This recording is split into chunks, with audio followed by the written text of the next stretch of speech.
Ahmed, you are a dweeb, sir. You are such a dweeb. You are such a dweeb, dude. Ladies and gentlemen, I won. You want nothing. Ladies and gentlemen, welcome to Casually FC. Welcome to the Casually Chelsea show. Yes, I know this isn't the reaction to the predictions stream that we were planning. This is Mauricio Pochettino has left Chelsea Football Club. Wow. So we have a lot to talk about. I'm not going to waste too much time on discussing other stuff and the intro, but you guys already know. Smash up the likes, subscribe, check out the links in the description, leave a comment, and check out memberships. And yeah, we got the whole house here, the whole panel's here. We have a big show for you guys. So let's go ahead and start things off. Let's get right into it because I have so much to read. We'll start off with this first tweet that kind of led up to this, right? This is what we were reading about before the actual departure happened.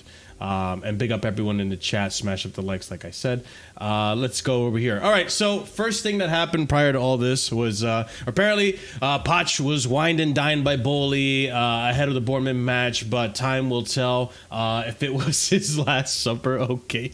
It's a dramatic way to put that. Okay, and then breaking. Chelsea priority is to continue with Mauricio Pochettino, but if terms can't be agreed, keep an eye on young coaches. Pochettino is waiting for the meeting. And by the way, people, we're going to start off halfway. The first half of the show, we're going to talk about just the departure of Poch. And then the second half of the show, we're going to go into the manager and the links. And we're going to see how this goes because we have so much shit to talk about. So let's read on.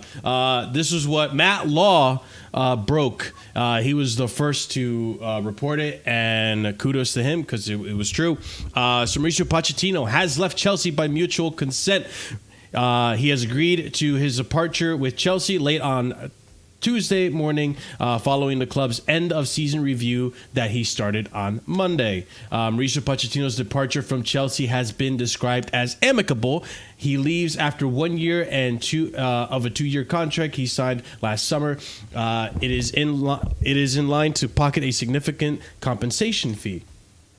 So then we have here sporting directors Lawrence Stewart and Win Stanley on Pochettino leaving. On behalf of everyone at Chelsea, we would like to express our gratitude to Mauricio Pochettino for his service this season. He will be welcome back to Stamford Bridge anytime, and we wish him all the best in his future coaching career.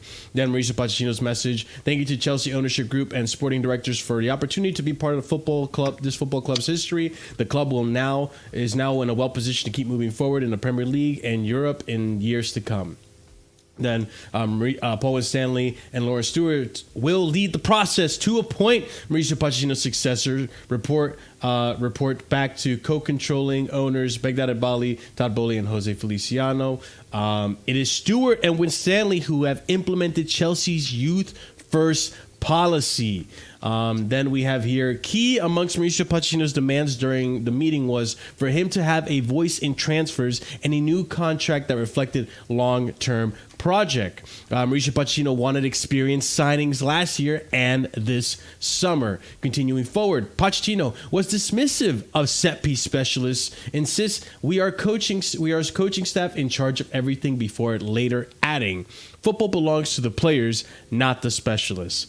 What a fucking moron. Okay, that was at odds with the structure being built by Chelsea's owners and sporting directors, who have made it abundantly clear they believe football belongs to the players and the specialists, according to Matt Law. Fabrizio Romano here saying the feeling internally at Chelsea was that not all people at the club were on the same page on confirming Mauricio Pochettino, and this is why they parted ways. The dressing room quite surprised at Mauricio Pochettino's departure today, as the expectation was he would continue at the club. Obviously, we had Cole Palmer, we had Nicholas Jackson, so on and so forth, kind of, on their own socials express their, feelings on the departure. Nicholas Jackson being, highlighted as he made it very clear he wasn't happy with the decision. Chelsea had concerns over tactics, and before the end of the season review, one well-placed source privately described his training methods as antiquated. Mauricio Pochettino was not going to be given more control over signings. Mauricio Pochettino fell short of securing Champions League spot craved by Chelsea owners after their massive outlays on transfers. And David Ornstein himself here reporting, it seems Chelsea will go for these newer breed of exciting managers that play a good style of football with an identity that fits into their structure and connects with the fan base. A good record of keeping players fit and available also improves them. I think we will know soon. By the way, people, pay attention to this part as well. Keeping players fit and available. We continue on here with Euro Expert. I thought this was an interesting pros and cons list that I will go over afterwards. But before we even go over this, let's actually take a moment to really catch up with everything that was just said. Ladies and gents, my 2 cents in this whole thing, I'm surprised it happened. I'll be honest. I thought Mauricio Pochettino had done just enough to get himself time for next season. But the club have standards. The club, and you know what? I got to give credit to the ownership for this one. They recognize that where we were on the table doesn't give context to what happened this whole season. And there was a lot of analysis done on the season. I'll try to find the tweets that Iqbali apparently came out with the receipts, pointing out this is your big chances missed, amount of injuries, all this, the XG, everything came out, man. Everything came out in a discussion between Iqbali and Mauricio. And obviously, I'm going to look for more tweets. But at the end of the day, I'm a little nervous for what the future holds, but I'm not upset. I think we all I don't think any of us expected that Mauricio Pochettino was going to be the long-term answer here. And so for me, it's kind of, it was going to happen either this season or it was going to happen in the middle of next season. Because even the last game against Bournemouth, it looked like we were kind of reverting back to old ways with Pochettino. I wasn't very happy with that. I thought we had turned a new leaf, and it just wasn't looking very, very optimistic in that sense. But at the end of the day, listen, we'll talk about the managerial picks and what our thoughts are about that. But right now with Pochettino, a lot has been said on why he parted ways. People want to say he got sacked, but it seems every outlet is saying that they mutually disagreed and they just parted ways. Probably the nice way of saying it. I mean, maybe. I think they weren't afraid to say Potter got sacked last season. So I don't think they would shy away from it. But from a PR perspective, everyone could see that he was cooked. You know what I'm saying to you? The only difference now is just that he decided to win 5 games at the end of the season, and that changed the dynamic apparently for everyone that was watching apparently to be watching. But exactly, not the owners though. They held up a standard. Yeah. The one thing I have to say, and this when it comes to this pot out stuff that's confusing me is this. You said it yourself towards the end, yeah. If you don't believe he's going to succeed, next season, and he's probably going to be out of the door October, November-ish, why are we keeping him? Why should we keep him? You know what I'm saying to you? There's no point. Literally, all you're doing is you're moving it further along. You're probably going to reduce the number of managerial options you can get at that moment in time. You're making it even harder on yourself. Yeah, you're then going to have a bunch of new players that probably are going to be coming in, probably 3 or 4 more new players coming in. It's just, for me, it's just illogical to be keeping him again if you already have these issues anyway. So why I would decide to sack him in October and not, sack him now or just tell him I'm finishing. That's the thing. That's the thing I want to clarify, right? You're saying sack, and although you maybe believe he's been sacked, I don't think he's actually been sacked. I'm talking about in October. I'm not talking about when I say sacked. I'm talking about. I get that. But the reason you say that, right, and the reason you're saying if you don't think he's going to be the guy for the future, then why not sack him earlier? I think genuinely the ownership planned on giving him next season.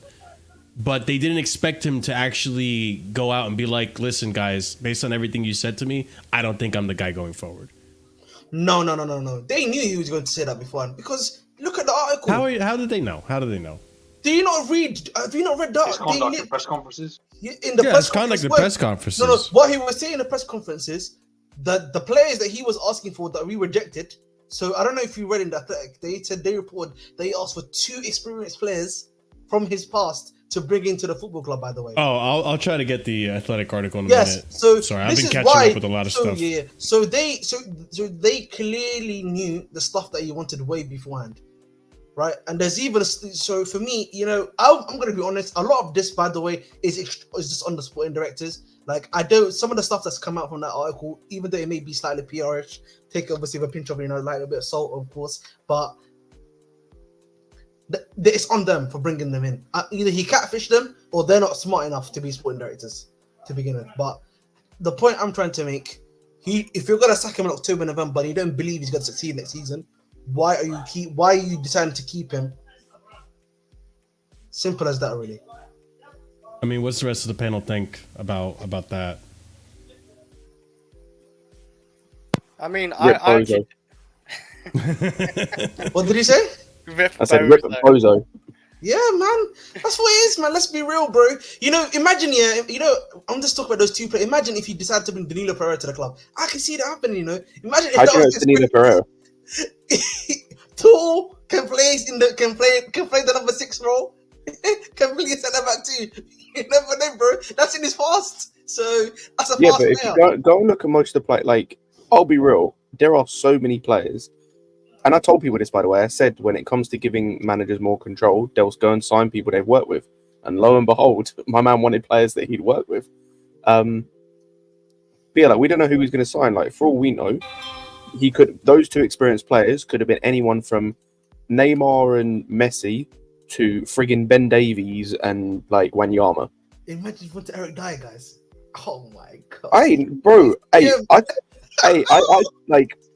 mentioned Wanyama on the stream the other day. Like, he's not playing right now. Like, in Montreal, he's not playing. So like, he's available. Oh my god, I'm reading some of this stuff right now. Oh my god. Yeah. Dude, this guy's a clown. This guy's actually a fucking clown. He's not a clown. No, I'm not a clown. He's not a clown. He is not a clown, and because we knew who this guy was when we brought him in. The sporting director should have known as well. It's on them. It's not. It's not Mauricio him. Pochettino privately questioned whether Enzo Fernandez was destructive enough to be a number 6 or creative enough to be a number 8. Are you fucking kidding me? Remind us who his number 10 was.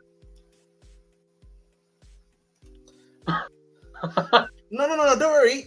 I don't know why I'm angry, because it's expected. Like, when I was speaking to some Spurs fans, they were telling me similar things. So, like, the sport is on the sporting directors and the choice they made. They know the type of guy he was. I'm sorry, no.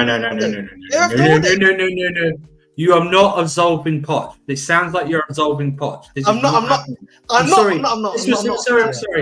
sorry.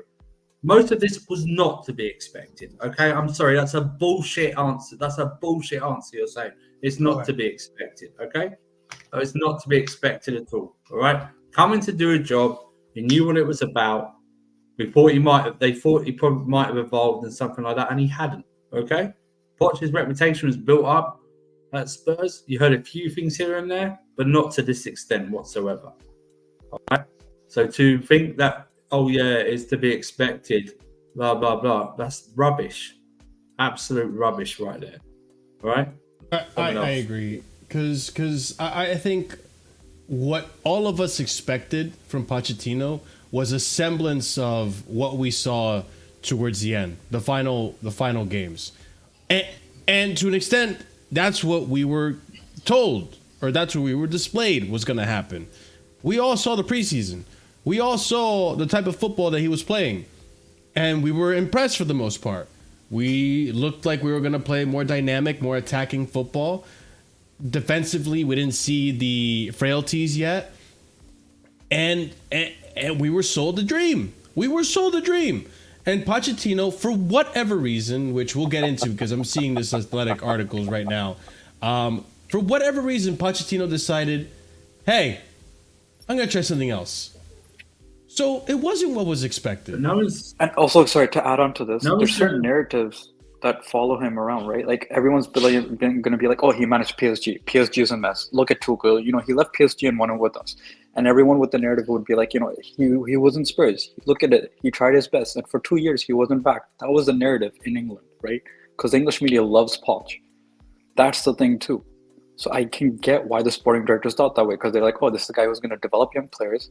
He went to 2 clubs, didn't succeed.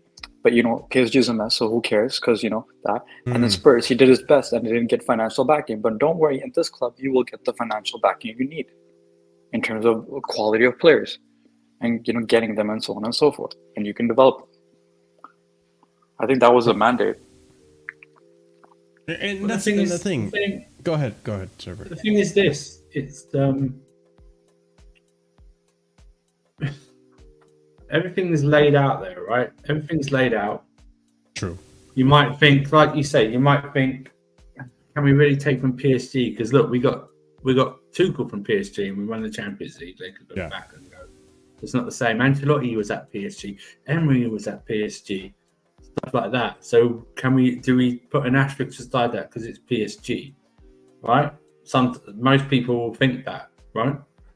But there's no way. When you're in that interview, there's no way he would have gotten. In my mind, there's no way you give him a job if he sets out to do, or if he tells you he's going to do what he did, right? Yeah. If he said, oh, by the way, I'll play people out of position, I'll make your players that you bought look rubbish, I'll constantly injure your players, I'll force them back early, I'll injure half the squad, I won't have a style of football, consistent style of football. I don't trust Enzo Fernandez. And then I'll give you 5 good games at the end, which weren't all good anyway. Burnley and Brighton and Forest were crap. We were crap against against Brighton and Forest. We escaped with Forest with our lives right at the end because he brought on some subs and just threw the kitchen sink at it. Because his great tactics were to play Reece James and Gusto on the right. So, wasn't there? That's what I'm talking about. Right in Gusto, man. Yeah, right. Yeah, exactly. It's fucking insane. I saw Caicedo left wing. I never thought I'd be seeing Caicedo. That's what I mean. Yeah. Do you remember? And you know what else? Remember, if everyone doesn't know the first time Frank was in charge, Frank Lampard. If anyone doesn't know my breaking point with Frank Lampard, is when we lost 3-1 to the worst Arsenal team under Arteta. And the image of Tammy Abraham crossing the ball to N'Golo Kante in the middle, and I just broke like that. That was that. This could be multiple times under Poch. Do you know what I mean? And just before anyone says anything, because they'll probably miss it and say, "Why are you blaming the owners and directors?" Bro, I think clearly they went far enough yesterday. The directors should have gone as well, or they should have been demoted and a new sporting director comes in to oversee everything. That's what, and that's on the owners as well. The owners and directors have my full attention now because it's their time. 100%. Their time. So for anyone in this chat goes, why are you blaming me? Trust me, everyone in this panel has at times, multiple times this season, blamed the directors and the ownership, and all 100%. Of our focus is on them because they have to get this right. Let me ask you something, Surfer. Do you think that the recruitment and the directors, when Stanley Lawrence Stewart, do you think they were saved by Poch last minute? If Poch had not finished in Europe, and statistically they went from 12th to 10th, do you think that last 5 games actually saved their ass? Because they managed to statistically get the call right, and we have improved since last season. I think in the broadest of headlines, it saved them and the focus off them and more on Poch. Because you could then go to Poch. So you're telling me that you just had to invert a fullback that you've had all season nearly with no injuries for us to play well. Is that what we're saying? We just had to do that tactical tweak. Is that what we're saying? Essentially, you finished 5 points behind Villa and Spurs, or points who neither one of them wanted that top 4 space in the end. It was like who's going to drop them more, the least amount of drop them more points. So you're telling me you couldn't do that five games before? or even with the Arsenal game included. And it's like this fan base makes me sick all the time. Parts of this fan base. I hate After this fan. Arsenal, get him out, get him out, get him out, Yep. get him out. He's got to Hey, go, he's got to go. speaking 5 of- games later, maybe he's done enough. Maybe he's done enough to anything. It's just starting to click. It's starting to click. Exactly. I hate this fan base so I hate much. the team, So bro. many of you people in the fan base are such bitches. I'm on Team Scott now. Go ahead, Speaking Scott. of which, hey Vic, when I told you it's a when, not if, when. Hey, I win. I was right. Acknowledge me. Acknowledge me. Vic, Can I say, most of us it's might kinda hear disgusting. acknowledge me. Some people hear Vic. Marshall, suck can I my say, dick. bro? Get on your knees. Marshall, can I say something? Yeah? Hey, It's yo. so disgusting. Hey, yo. I was calling for this guy to get sacked in October, November, December. The one time I don't think he's gonna get sacked. Listen. it got switched. The script Yeah. got switched, bro. It's actually nasty. It's actually Listen, man. nasty, bro. I'm telling you. Can Your feelings are not feeling. Probably go ahead, and then I'm gonna read these athletic tweets.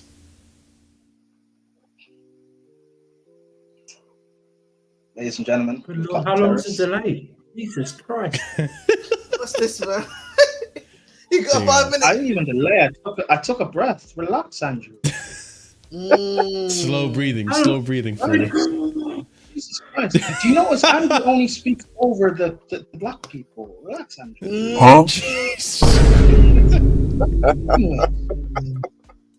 I'm from Trinidad, You so only I'm allowed. speak over- yeah, but you only speak over the Africans. You only speak over I'm the Cole Palmer of this panel.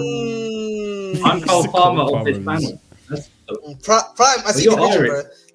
bro. you're Irish though, Prime, so it doesn't count for you. Let's You're not Irish. argue amongst ourselves. Tonight is about celebrating. It's about celebrating. Okay? Listen, we might have our different viewpoints. Ahmed's a Palace fan.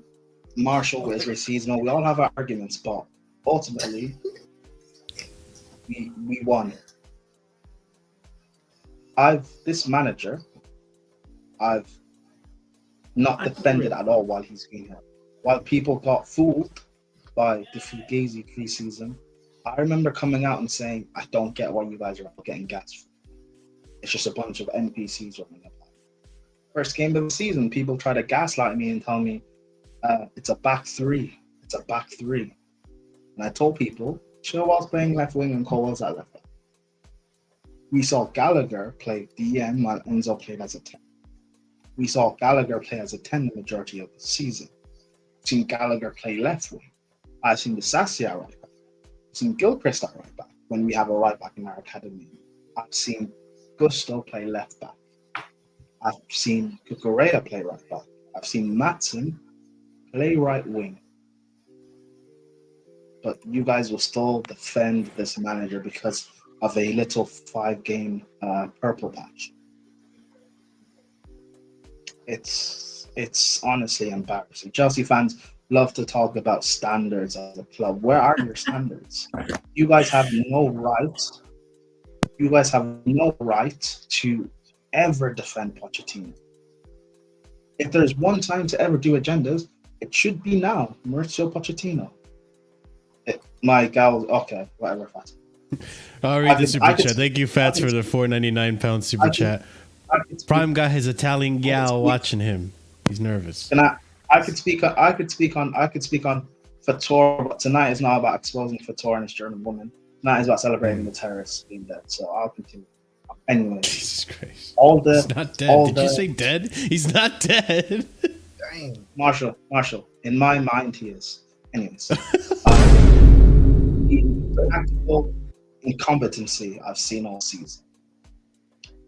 Our inability to defend set pieces. I remember, Marshall, we had this discussion. Was it the Burnley game or Sheffield United? That goal where you wanted to say Petrovic, and I said, we've seen this all season. It's not Petrovic's fault. It's been happening all season. Us being able to not defend set pieces. How woeful we've been defensively. Is this not our worst? The worst we've been defensively in the Premier League era. Know how embarrassing that is. 1-0 Chelsea, park the bus Chelsea, having the worst defense. How bad that is. People wanted to say, but he improved Palmer. Palmer's not had a run of games to show that he's actually improved or not before coming to Chelsea. Let's just be. Hmm. The amount of injuries we've had. Listen, Bat, James, and Chilwell, they're injury prone, so who cares about them? But Gusto being injured, Lavia being. Why is it always Reece catch race, bro? What's going He's on? just catching strays. It's crazy, man. Injured. Lavia being injured, Gusto being injured, and Cuckoo coming back and is injured and getting injured again. Listen, I'm glad the guy's gone. He did not deserve the second season. There are so many quality managers available right now. The owners hold off, Ahmed. Hold off. Have set up like they've what? No, not you. I was just telling Ahmed to hold on because I need to read these tweets. They are looking for. Mm-hmm. Oh yeah, the owners have set up in terms of like what they, in terms of style of play, what sort of profile of manager they're looking for, and what we're trying to do going forward. That's all I've been asking for since last season when we were looking for a manager a year ago.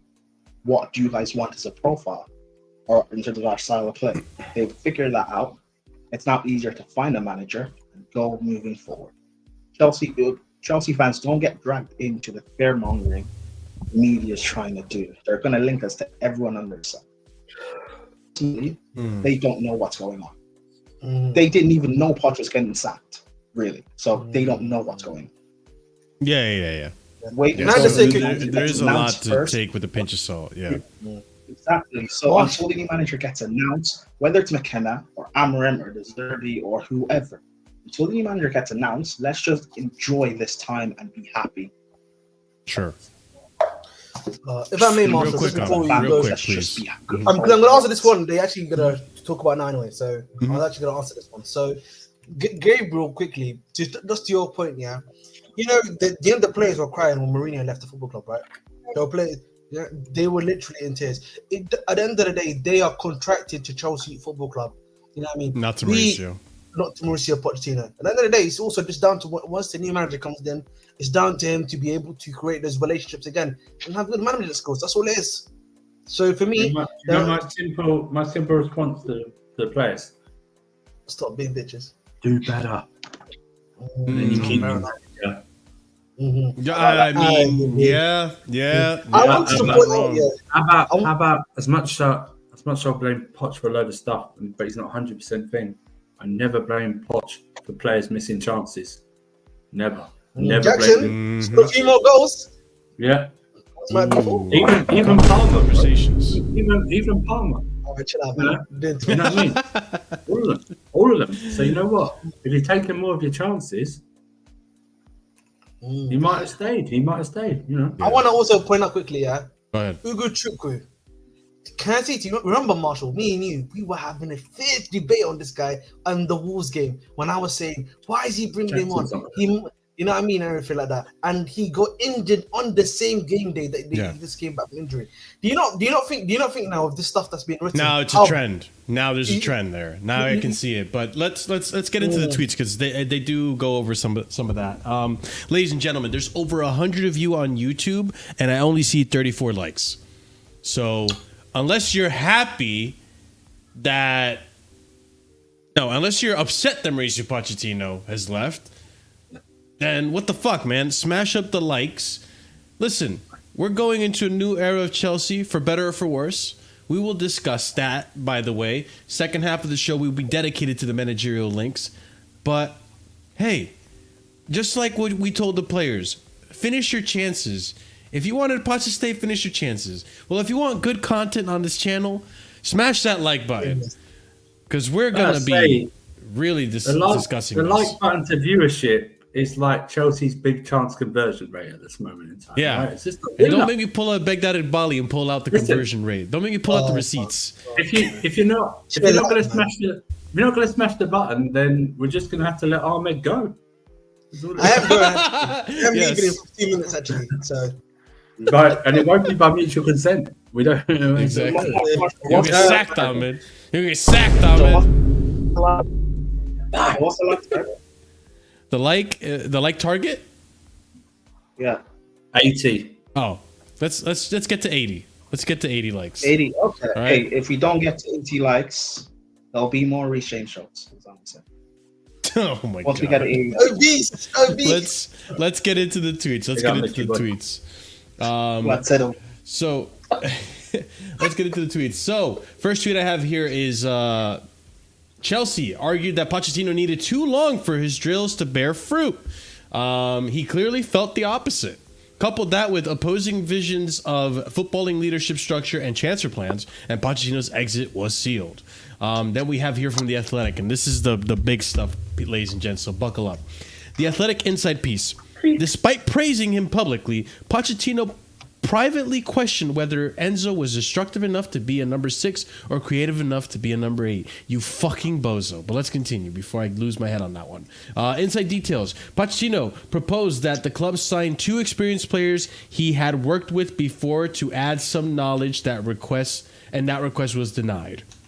Continuing on, some people who observed the training sessions insist that the players were overworked, tasked with excessive amounts of high-intensity running. It is also claimed that the tendency to bring recovering players back into full training rather than adaptive training resulted in players re-injuring themselves. Wow, the truth comes out on the injury. And listen, we suspected it, but it wasn't solidified. This now gives us more ammunition as to why there were so many injuries, and partially why he wasn't the guy to move on with Chelsea. But let's continue. Chelsea insists there was collaboration. They decided not to sign Ansu Fati. Chelsea insists there was collaboration. They decided not to sign Ansu Fati on loan after Pochettino informed them he didn't want him. There was also Blahovic and so on and so forth, but we continue. Mauricio Pochettino felt midfield pair of Enzo Fernandez and Moises Caicedo lacked the size and power for the Premier League. Yes, even though Caicedo did just fine at Brighton, but he lacked the size and power, according to you, Mauricio. Marshall, this key makes points. sense, by the way. Real quick, we'll come back to it. So, key points of contention between Mauricio Pochettino and Chelsea, which led to him leaving the club. The head coach's willingness to fit in with the club imposed structure, initial skepticism over the £221.1 million midfield pairing of Moises Caicedo and Enzo Fernandez, the owner's desire for a coach who teaches football, training methods and club injury record, and Pochettino's sense that he was one of the few experienced operators in the building. All right, we already read this. Let's go on. The midfielder Mauricio Pochettino liked best was Conor Gallagher, who remains a prime candidate to be sold by Chelsea this summer. No duh. Mauricio Pochettino had proposed the signing of 2 experienced players. Okay, so this is all repeat stuff. And then under Mauricio Pochettino, it is claimed that the tendency to bring recovering players back into full rather than adaptive training too quickly resulted in re-injuries. Lawrence Stewart and Paul Winstanley have been empowered by the owners to build a world-class squad and sporting infrastructure, and their success or failure in that endeavor will be judged over years rather than months or individual transfer windows. Then we go here. Chelsea's ownership and sporting leadership want a head coach who teaches football in the truest sense of the word, educating players and committed to a highly technical approach to the game in possession. So they want a possession coach that teaches football. I mean, I don't know how I feel about that approach, but I mean, Prime, you wanted to mention something, so I'll go ahead and give you the floor.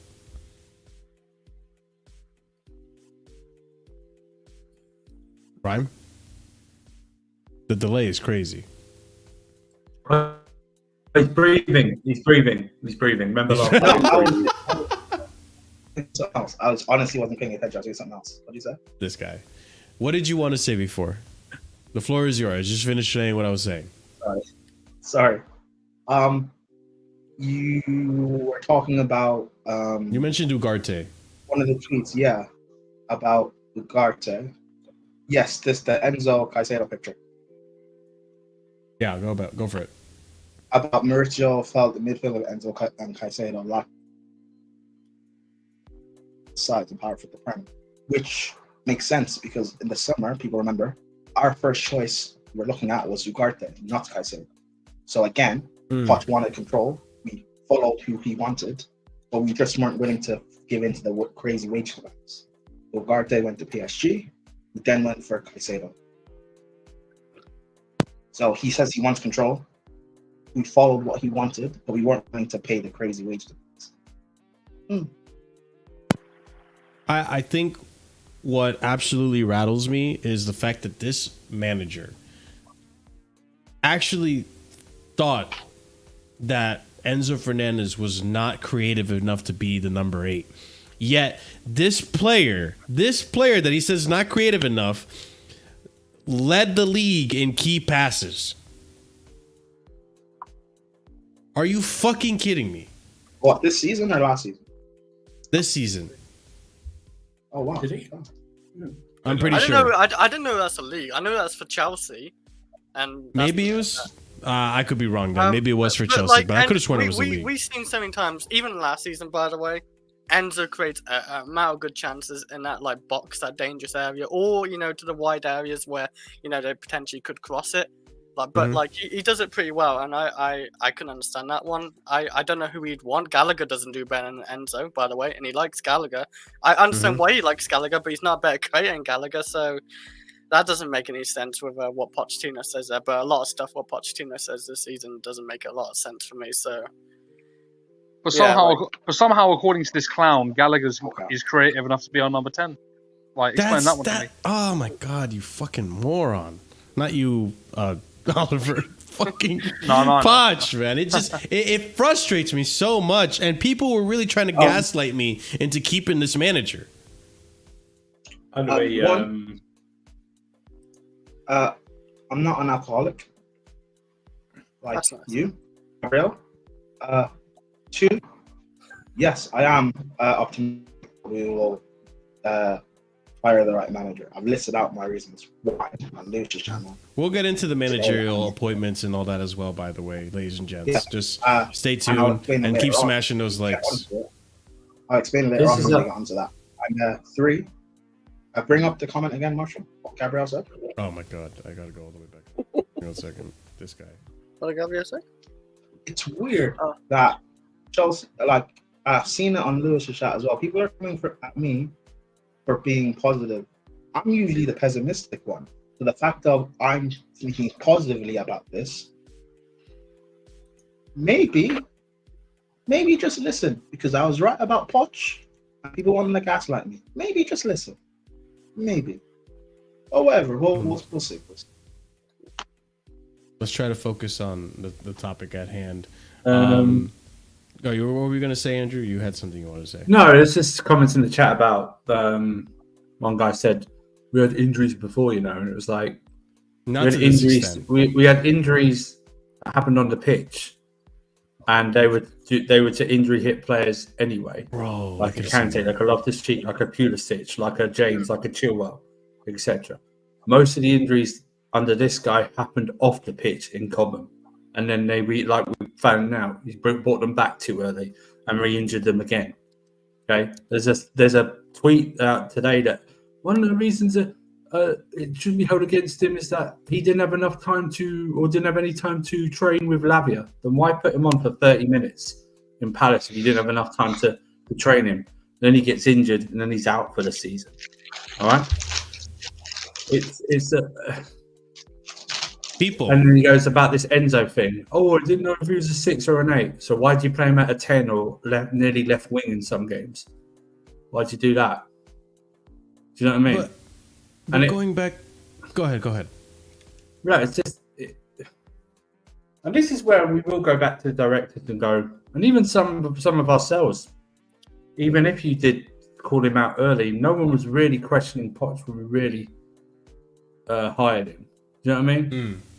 Do you know what I mean? It was like, okay, we'll see where they're going. We all basically didn't look back properly at PSG because we just thought it's PSG, it's a basket case club. Do you know what I mean? Yeah. We thought that, and even like, oh yeah, but look what he did at Spurs. But then you're looking like, look at Harry Kane. Do you remember when Harry Kane used to always get injured? during the season at Spurs Yeah, in his I early agree. part. He was guaranteed one injury every season. Yeah, and then funny enough, as soon as Poch left, I can't remember Harry Kane being injured at all.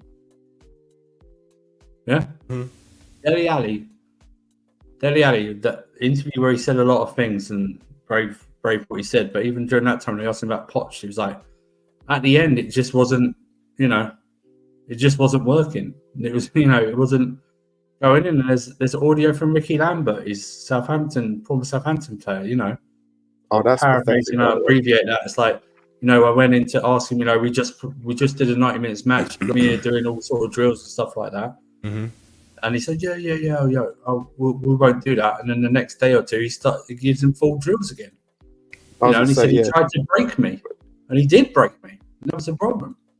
Listen, it was on the directors. They had 2 months to vet, right? Yeah. The difference is, and I know Primer said this a lot, the difference is from this last summer to this summer is that we are finding out what they want to do. Last summer, we didn't really know what they wanted to do in terms of how they wanted to play, what coach they really wanted, stuff like that. This summer, they've leaked out to their press buddies what they want to do. Okay? Now they're on the clock. I do not want to be here next week still talking about us not having a manager. Mm-hmm. Yeah? Mm-hmm. I want it sewn up, ready to go. This summer's a busy one. Euros, Copa America, and some of our players are going to the Olympics. Yeah? So I need that done as soon as possible. Back to this guy.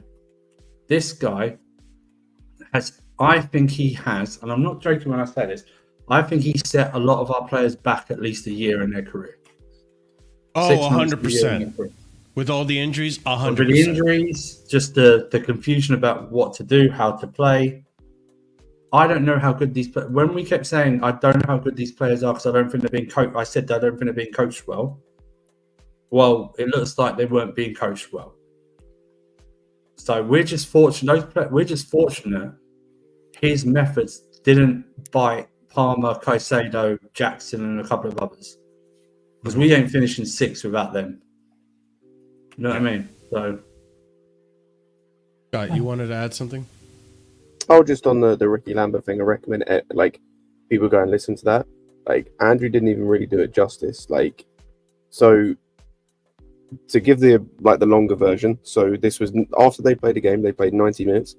Some of the younger guys in the team were doing, I think he said half to 3/4 kind of a jog sprint sort of thing in training on the Monday, while him and a bunch of the older guys were doing 3/4 and above after they just played 90 minutes the day before. Him and one of the other players, senior players, went into the office to speak to Pochettino and said, listen, I understand what you're trying to do, but it's not really it's not really working. We're not at the fitness level we need to be, or we're not there yet. Why don't we ease up to that level? He said, yeah, no problem. I can sort that. The week after, again on the Monday, they again just played 90 minutes. By the way, with the Monday training session, the first one, they were doing what he called horseshoes, 12 of them. On the Monday afterwards, he made Lambert and the older players do 24 at the same pace of the previous week. So double. Hey, Marshall, I've got a clip if you want to watch that and play it. Sure. What clip is it? Of what Scott's talking about, I'm saying. Yeah, send it to me and then I'll watch it for sure. One thing I wanted to point out here is obviously these points here. The training methods of the clubs, it is so shocking to me that, going back to the whole Enzo and Caicedo point, right? It is so shocking to me that this manager said that about Enzo, but continued to play him for 6 months with a hernia. And was okay with him taking injections to the point where it no longer worked and he couldn't finish his season so that he could, it's just so hypocritical It's like, if you think he's not this player, then why play him? If he has an hernia injury, have him get his hernia surgery. It's like, to me, it is so bizarre, and this guy is such a flip-flop and an absolute just joke of a manager. Like, I think if he had been playing the football like he was playing towards the end, we would have been in a totally different position. We would have been arguably competing for top 4. It just the season would have gone so different, and I think even the recruiters would have been right in their decision to recruit Pochettino had he actually implemented what he did at the end from the beginning, which he did do in the preseason. I think they would have been justified in their selection, but he fucked around. Then when pressure came about and he learned that, he wasn't going to be given the time, decides, let me actually get serious, and now I'm going to get mad because I can't, try to mimic Guardiola or whatever the fuck he was trying to do. Then, Jesus Christ, I can't even. I'm at a loss. It's because, in preseason, this system, it was like the end of the season type of system it was. But I don't know why. Well, I do know why he did do that at the start of the season. It's because he had Colwell at left back, where he couldn't do what Cucurella does, invert it like that. He just couldn't do that. He had Chilwell at left wing. He ain't no Maatsen at left wing, for example. Maatsen is a way better, going forward player than Chilwell, if you want a fullback there, for whatever reason. And stuff like that. I think that's where he's fucked up with it. He just played too many people at their position, and that's why maybe he couldn't play his system what he wanted. So I understand what that. He felt like he's forced to use Enzo. I don't believe that. I don't think ownership will say, you got to play Enzo. Maybe even though he's injured, you have to play Enzo. Even though he's injured, I think. That's where it doesn't make any sense to me. That's why I don't know. Poch doesn't make any sense to me half the time. So it's trying to analyze why he felt Pochettino, not Pochettino. The players wanted him to stay because he didn't hold them accountable. That's why. Seems like it. He didn't hold them accountable. It's like if you were younger and had this. It's like you had a fun uncle who used to take you out, fun art, whatever, take you out, arcade or something like that, or to cinema. You let you get all the, whatever, high on sugar. Then he drops you back at your parents and you throw up and they've got to clean up all the mess. Not accountable. Also, can you do me a favour? Can you bring up Vic's last comment? This is factually untrue, by the way, because every single player that's played in the last 5 games in terms of started, because we basically started the same team every game outside the last game because Mudryk was on concussion protocol, has been available. Bar Chalobah and Badiashile, but we had Disasi and Colwell and Silver all available for most of the season. So yes, you could have played this system for most of the season. Yeah, what are you talking about, Vic? We could have either played he couldn't Enzo instead of Gallagher. Marco Corella. We either could have played Enzo instead of Gallagher because Gallagher has to cover way less kilometers, way less distance in this system. So you don't need his energy, quote unquote, as much because there's less ground to cover because we have the defensive shape. Or worst comes to worst, you put Enzo in the 10 as much as it ain't great. You put Enzo in the 10, you put Palmer on the right and drop Madueke. Cool. There you go. Problem fixed. You could have played the exact same system, but you chose not to. And it's not like Chalobah was pivotal to that formation change. You could have had a Badiashile there. You could have had a Disasi there. You could have had there was other CBs you could have picked from. Marco Corella wasn't injured for the whole season. He could have been the inverting left back the whole time. Yep. Gallagher was here for most. What are you actually talking about, Vic? I think he missed a 6-week period from a broken toe or something like that. Outside that, ankle. It was an ankle injury. Oh yeah, ankle. Last season he was fit. Here's the thing: how can our attack be flowing once Palmer went to a 10 when we're one of the highest big chances missed teams in the league? Yeah, even through the entire season. Also, let's just put it there. I've lost my train of thought again. I'm so sorry. He had these players, most of these players, even if he just actually done this change around the Burnley, Sheffield United, Brentford games, we are finishing top 4. I'm convinced of it. We are finishing top 4. Yeah, and I'm glad that they actually took the whole the entire season and weren't seduced by some of this flip-flop fan base. Oh, he just clicked after 5 games. He just clicked. Oh shit!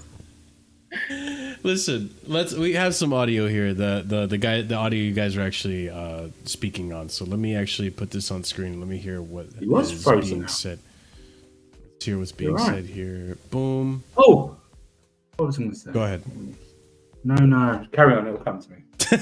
You remember a train of thought and I forgot it. Let's go ahead and listen to this. Oh no! Do you know when it said? Oh, in the chat, someone said he couldn't bench and wasn't allowed because the owners wanted him. Then why did he play Gallagher? Because surely and Chalaba. Surely if the board was so controlling, why would they allow him to play Gallagher all the time? They were trying to sell him. Surely they want to make sure he's not injured or something like that. It makes sense. Dude, that's what I mean. Every time I can unravel every time someone says anything that tries to defend Poch or go against some of this doesn't make sense. It's so easy to unravel. Do you know what I mean? It's just, but yeah. Go on. Rainbow the God, I swear you have an extra chromosome. You are absolutely obsessed with talking about Enzo, so you can hold. I know that's the problem. You know when someone everything you say is Enzo this, Enzo that. You know people who other Chelsea fans or someone that says, "Oh, if you support Enzo or if you defend him a bit, you're an Enzo-sexual." No, the Enzo-sexuals are the ones who don't like Enzo because they're the only ones who keep mentioning him. They're the only ones. The people that defend Enzo, they don't mention him at all. They don't even bring him up. Dude, it's always them. Enzo's not played for us for the past month and a bit. I know. Like, who's he bringing up? Who's he bringing up? If Rainbow had a channel, it'd be Casually Enzo. It'd just be all about Enzo. Well, let's listen. Why I'm a secret Enzo lover. That would be his first stream. Yeah. Go ahead, Prime, and then I gotta play this audio. Poch had a job when Enzo was playing. Enzo stops playing, Poch gets sacked. I'm saying maybe Enzo That's true. That's not a bad point. All right, let's hear this audio. Wasn't the Fridays, which was a shock. It was the Mondays when I've played 90 minutes. We would come in, and to everyone else, it was just like a 3/4 kind of pace, like a jog to a 3/4 kind of pace. We used to do 12 horseshoes, but to me, it was 3/4 and above, and I was like, "What on earth is going on here?" I just couldn't cope. So I thought it was me and Josh Houlivel that actually had the bottle to go into his room and pull him to one side, and very respectful, and just say, and I said, "Mauricio, listen, we understand what you're trying to do, but I just think you're pushing us too much on a Monday, and you just need to calm it down. When we're not used to it, maybe build it up a bit later." And Mauricio was dead polite. He said, "Yes, that's fine. I understand. Okay." And we shook hands, went out, and we went back to the lads, made up, thinking, "Yeah, just done it for you boys. Next Monday, going to be sorted." So played the game, 90 minutes again. Come in Monday. Not only did we do 12, we done 24 runs. 24 runs, and I just knew. I was laughing. I was running around laughing, almost crying, and I knew what he was doing. He was breaking me, and he did. He broke me. Wasn't a Friday. Yeah, that's not very good. And then there's a little bit of Kyle Walker, real quick. Yeah, to me, say Kyle Walker's one's even more like. Yeah. Give me 1 second. By the Let me way, just play this bullshit. real quick.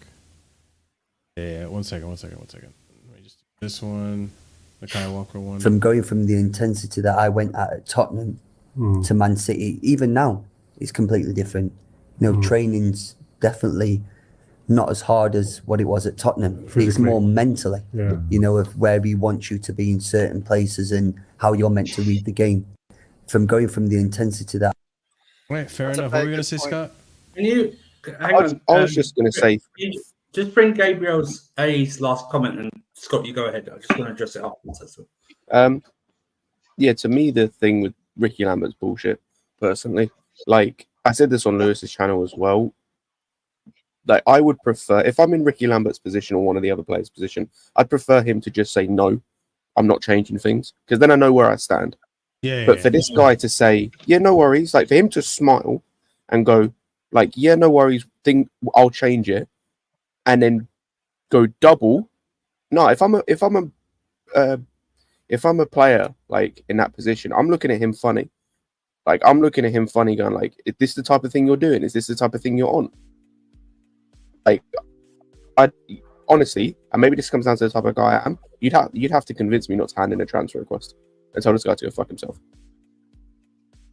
And I mean, just to that Gabriel A's comment, not that one. The the Wenger one. Yeah, the Wenger one. We're talking now. We are talking mid to late 90s, when even the fitness in English football was not at the level as it is now. Right. You still had footballers going after a training session, going to have a fag and a couple of pints after the game, after training sessions. If you read it, that's what we're talking about, okay? This is totally different to what we're talking about. Poch, he's over training players in terms of he's going above. We always talk about players in the red. Poch is doing that in training. And what we're finding out, he's also not helping players that are coming back from injury and changing their training schedules to adapt to the injuries they're coming back from. He's putting them full on training. So please don't do this like Wenger. It's totally not even the same stratosphere. All right? Yep. Not even the same. That's why we didn't do a lot during the 90s, because we didn't have this good training approach to training as the Italians and the Spanish did. Yep. And stuff like the only manager, I was going to say, the only English manager in that time frame who was trying to go down the Wenger route with the training with Allardyce. And that tells you everything. No one was going to listen to Sam Allardyce, right? Like, in regards to at the top level. Because he was the first English manager to look into like the nutrition and the better ways of training and data and that sort of thing. As much data as you could look into back then. He was the first person in England to really do that to that degree. But then no one really listened until Wenger came across, because he was doing it at a bigger level, a more mainstream level. And so Alex was doing what Wenger was doing with Manchester United, and they were winning multiple titles. He changed after Wenger came in. He's put Hullet there. We might have changed a little bit here and there, but not as what Wenger did. Wenger changed the whole philosophy. You know, the way the players' diets were, because the players' diets were literally, like I said, in the canteen, they weren't eating healthily. They were having like a full breakfast or something like that. Do you know what I mean? For training. I mean, that's what it was like, honestly. Also, big up Surfer for getting me demonetized by not saying cigarette. I'm just kidding. Oh, sorry. I wondered why he said that. Now I understand. I was laughing internally. No, you're fine. I'm totally joking. We're not demonetized. You're not demonetized. I wanted to ask Scott. I want to ask you a question. What do you think the owners mean with the third bullet there? The owners' desire for a coach who teaches football. What exactly do they mean by teaches football? That's something that's sticking out like a sore thumb for me. You want the answer? Go and listen to what Carl Walker just said again. That. It's been highlighted many times before, not just at Chelsea, but Tottenham as well, and at PSG by fans and media alike, that when it comes to training, Poch takes a very, blasé, potentially, attitude towards tactical training. So I think it's that. I think it's a case of they want someone who's actually going to teach football in a sense of like all aspects. So the mental side, the physical side does matter 100%. You can't have players unfit. You can't have fitness level be down, especially in a league that we play in. But it can't be all fitness. There has to be, as with everything. Thanos had a point. It just went a weird way about it. Life is about balance. That's the same with football. It can't be all of one side. It can't be all of another. It has to be balanced. Same way you can't have a bunch of technical players in your team with no pace and power, in this league especially, but you also can't have all pace and power and no technique. It's to be a balance. And that's the thing, and I think that's where it is. I think that they're after, and obviously this is all just me speculating, but I think they're after someone who is going to teach all aspects in terms of, you have someone like the Mudryk, who his mental side is dreadful, awful, atrocious, one of the worst of the club, if not the worst. So that's what needs to be taught with him. He doesn't need to be taught the physical side. He has the physical attributes. He goes to the gym all the goddamn time, based on what we've seen in training videos. Like, he doesn't need that. He needs the mental side, tactical side of the game. Yeah, he needs the tactical side and the mental side. You teaching him the physical side does nothing. What are you trying to make him into a bodybuilder? Marshall, this isn't the WPF. You want an example of this third coach desire for a coach who teaches football? Do you guys remember? No. I can't remember what the girl's name is. But she interviewed Poch, I think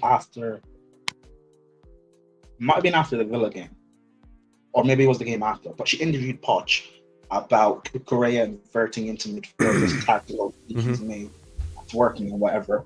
And basically, Poch's reply was that it's about the feeling and players understanding and how they feel and yada yada yada. He didn't explain anything tactically. And I remember on Twitter someone spliced that with Pep Guardiola and Thomas Tuchel when they've been asked questions about things that have happened in game and how they've been able to explain things clearly and concisely. Because that's the thing, you can have an idea of something in your head, but if you cannot explain it properly and get your message across, then it's not going to work. I don't believe Poch has a tactical understanding bone in his body anyways, but that's what they're talking about, a coach who can actually explain things to players and break it down. That's been the biggest problem I've been talking about basically all season.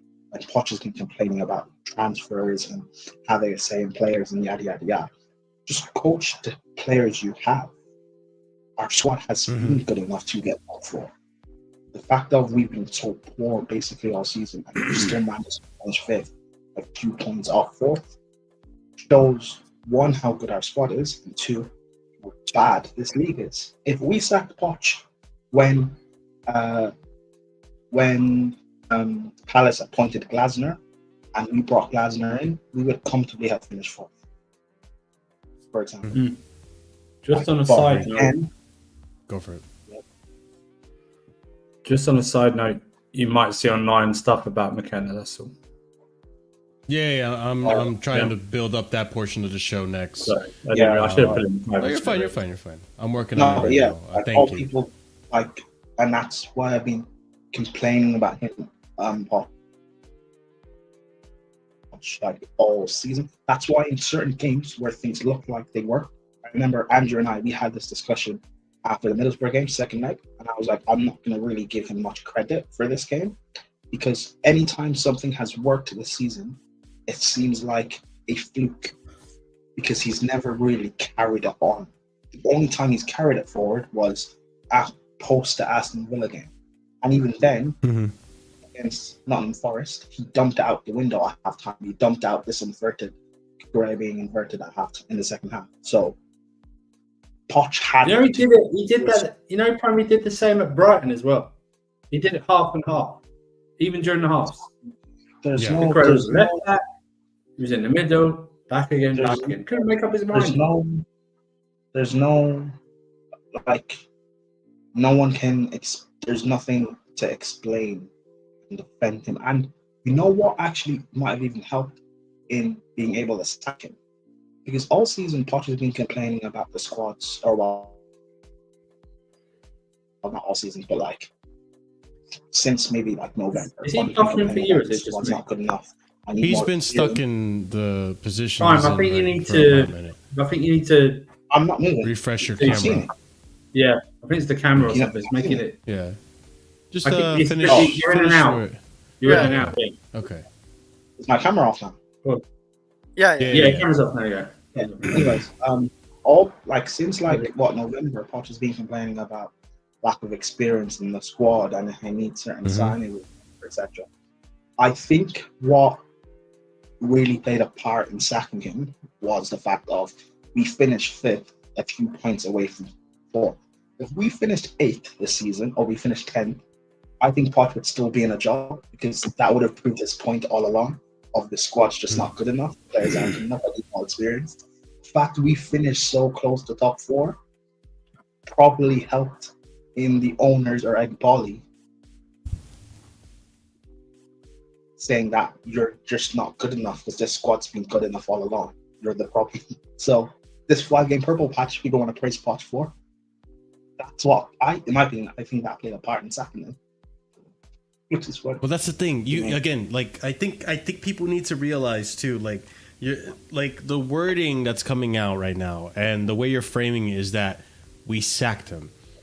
Apparently, it was mutual. He walked away. He wasn't. I in my head, I strongly believe that the owners did plan to give him a chance into next season, but now that he decided, because there was I gotta find the tweets, but there's so many tweets out there, ladies and gents. Pardon me, but there's a tweet out there saying that he decided he wasn't what's best fit for the model that they were looking for. Nothing's ever mutual in life, though. Like, someone has to initiate something. Surely. But you don't think Pochettino was trying to egg on the owners to leave? Because it looked like towards the end, the things that he was saying, he was getting very brazen with his speech and kind of just putting the writing on the wall for himself.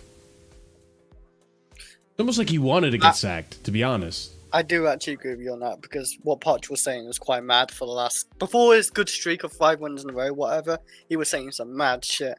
Mm-hmm. I do remember we actually reviewing what he's saying. He looked like he's just going crazy. He looks like his foot's out the door already. So maybe it is kind of mutual, but also what Prime said, it did show this team should get top 4. By the way, this team should have got top 4. Like the 100%, shit done this season, it's not good enough. And I'm not saying whoever get this next manager is going to be our answers, because I don't know what manager we're getting, and the managers we're linked to me are not that great either. So we'll talk about the managers very soon. We could get top 4 next season with no extra players, by the way, and I fully believe that.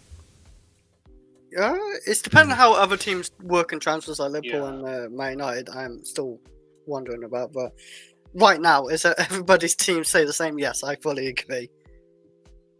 Because there's not a whole lot of good teams in this league. There's Arsenal, obviously they're a good team. There's Man United, no, not Man United. Man City, obviously very good. Liverpool are decent, and then the rest are just bang average or shit. Well, Liverpool are a question mark with their new manager. We need to see how. I agree. Things. That's why I'm annoyed, because I think just those 2 games, man. We could have got top 4 if we beat Sheffield and Burnley. If we beat them, we would have got it on points. Those 2 though, you've got the Nottingham Forest game as well. You've got the Bournemouth draw. Like there are more than a handful of results where I'm just talking about the really bad games. I thought drawing to Sheffield is just inexcusable. A 20th place team. Yeah, for fun. This is what makes it inexcusable though, because you've had more than a handful of opportunities to set us on course to meet the targets, and you failed. So. You can't excuse any of those losses. I'm pretty sure the owners actually said top 4, basically, as well, to get top 4 for Pochettino at the start of the season. Well, initially they did, but then they almost to take the pressure off him, they started briefing a lower target for just European football. And then when we started getting good again at the end, then they brought it back up to Europa League as a must. So they kind of tried to alleviate the pressure for him, and he threw it back in their face. Does anyone on the panel think that I think it's safe to say that there's definitely going to be a lot more scrutiny on recruitment and the board now. There's definitely going to be a lot more scrutiny on Win Stanley and Lauren Stewart now, considering they have to appoint the next manager. But does anyone think that they actually were justified in their pick of Mauricio Pochettino, but that Mauricio Pochettino fucked them over? I'm saying no, not justified. And I know people are going to bring up the point that Chelsea fans were fine with the appointment at the beginning, but we're not the supposed experts of the sporting world and stuff. We're football fans. It's not our job to know some of these nuances about who these guys hire. That's the job of the sporting directors, to find out the extra details that we don't have access to. So with that, it's not acceptable. And as you see through some of the evidence that we've provided already in the stream, a lot of this stuff is a reoccurring theme from club to club with Pochettino. Mm-hmm. Anyone else? I mean, I did. Sorry. The way they went through their process of supposedly the names we went through and interviewed, and the stories coming out from them, whether you agree with them or not. I think Potter is at the time we all thought was the best of who was left. Mm-hmm. Essentially, what we've been through. Remember, we interviewed Enrique, we interviewed Nagelsmann. We interviewed anyone else? There was. PSG Enrique Nagelsmann. Yeah, Enrique. I said Enrique. I said Nagelsmann. There was a list going around Postecoglou and company. I think we were just. I think what Poch has got fantastic PR. In terms of like last year with us, in terms of like going, okay, yeah, all right, still not, like we said earlier, it's like, yeah, but PSG are sort of a mad club. Do you know what I mean? Irony, but yeah, there's no way. That's when I have when people go, oh yeah, well, Poch, he dropped in, he didn't, he wasn't given enough, blah blah blah. He knew what was going to happen. Mm-hmm. He knew the players we were going to get. He knew the situation. I have no sympathy whatsoever for him. But he went from day one. He went after the preseason. He just went totally 180. And then I swear he was only here as long as because of the cup runs. I swear. So I think if we were knocked out the cups earlier, I think he goes earlier. Because we were like basically 10th, 11th for like basically about 3/4 of the season, essentially. And I think without those cup runs, I don't think he's here as long. I really don't. I mean, I would have got rid of him even with I would have got rid of him. Man United game away, I flipped. I would have got rid of him then. I would have got rid of him League Cup final after League Cup final. I actually would have got rid of him before that because I was like going, get me someone else to get us to play in the League Cup final and with a better chance of winning, but it didn't happen. Andrew, he could have got sacked after the Man United game. He could have got sacked after we lost 4-1 to Liverpool. But again, that was too close to the cup final, so they had to give him the time. Like I remember telling people, saying to Chelsea fans as well, like he's fortunate with the cup runs he's had. Yeah, because last season Potter had to play Man City twice, and we got knocked out. If we had to play Man City, we don't have this cup run. He gets sacked much earlier. But because he had the cup runs and we got to the final and we were unlucky because of the bad finishing, he was given more time and he was afforded it. It's just everything has just been so lucky for him this season, and he still got. You got to remember the League Cup one is we barely. I mean, we got past. We beat Blackburn, scraped past Brighton, I think, beat Newcastle and penalties. There was another the Wimbledon game, atrocious, that 2-1 win at home. The Middlesbrough game was we lost the first leg of the semi-final against Borough.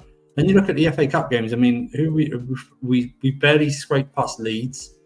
Leicester. We barely scraped past Leicester. If you think about it, we beat Villa 3-0, but they beat Villa, but in a replay. Yeah. I mean, you're right. I can't remember just putting. I think Vic said, "Oh no, they were never going to sack him." I've got to tell you. I think they would have sacked him if he didn't have the cup runs. I swear they would have. They weren't going to sack. They said that last season about Potter. They weren't going to sack him, but things got so bad that they had to.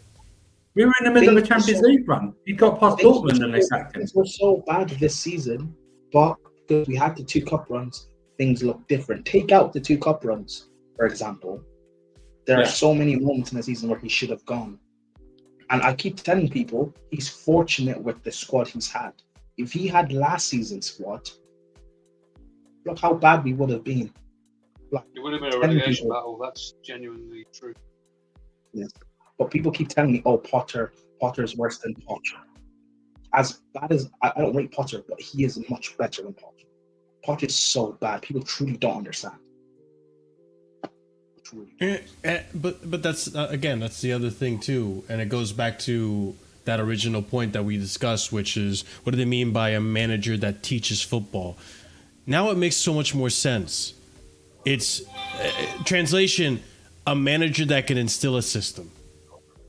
Because these players, we said it multiple times, these players, when they go out in that field, so many times, they don't know what the hell they're doing. It's just expression and moments of brilliance. And don't get me wrong, these players had plenty of moments of brilliance this season.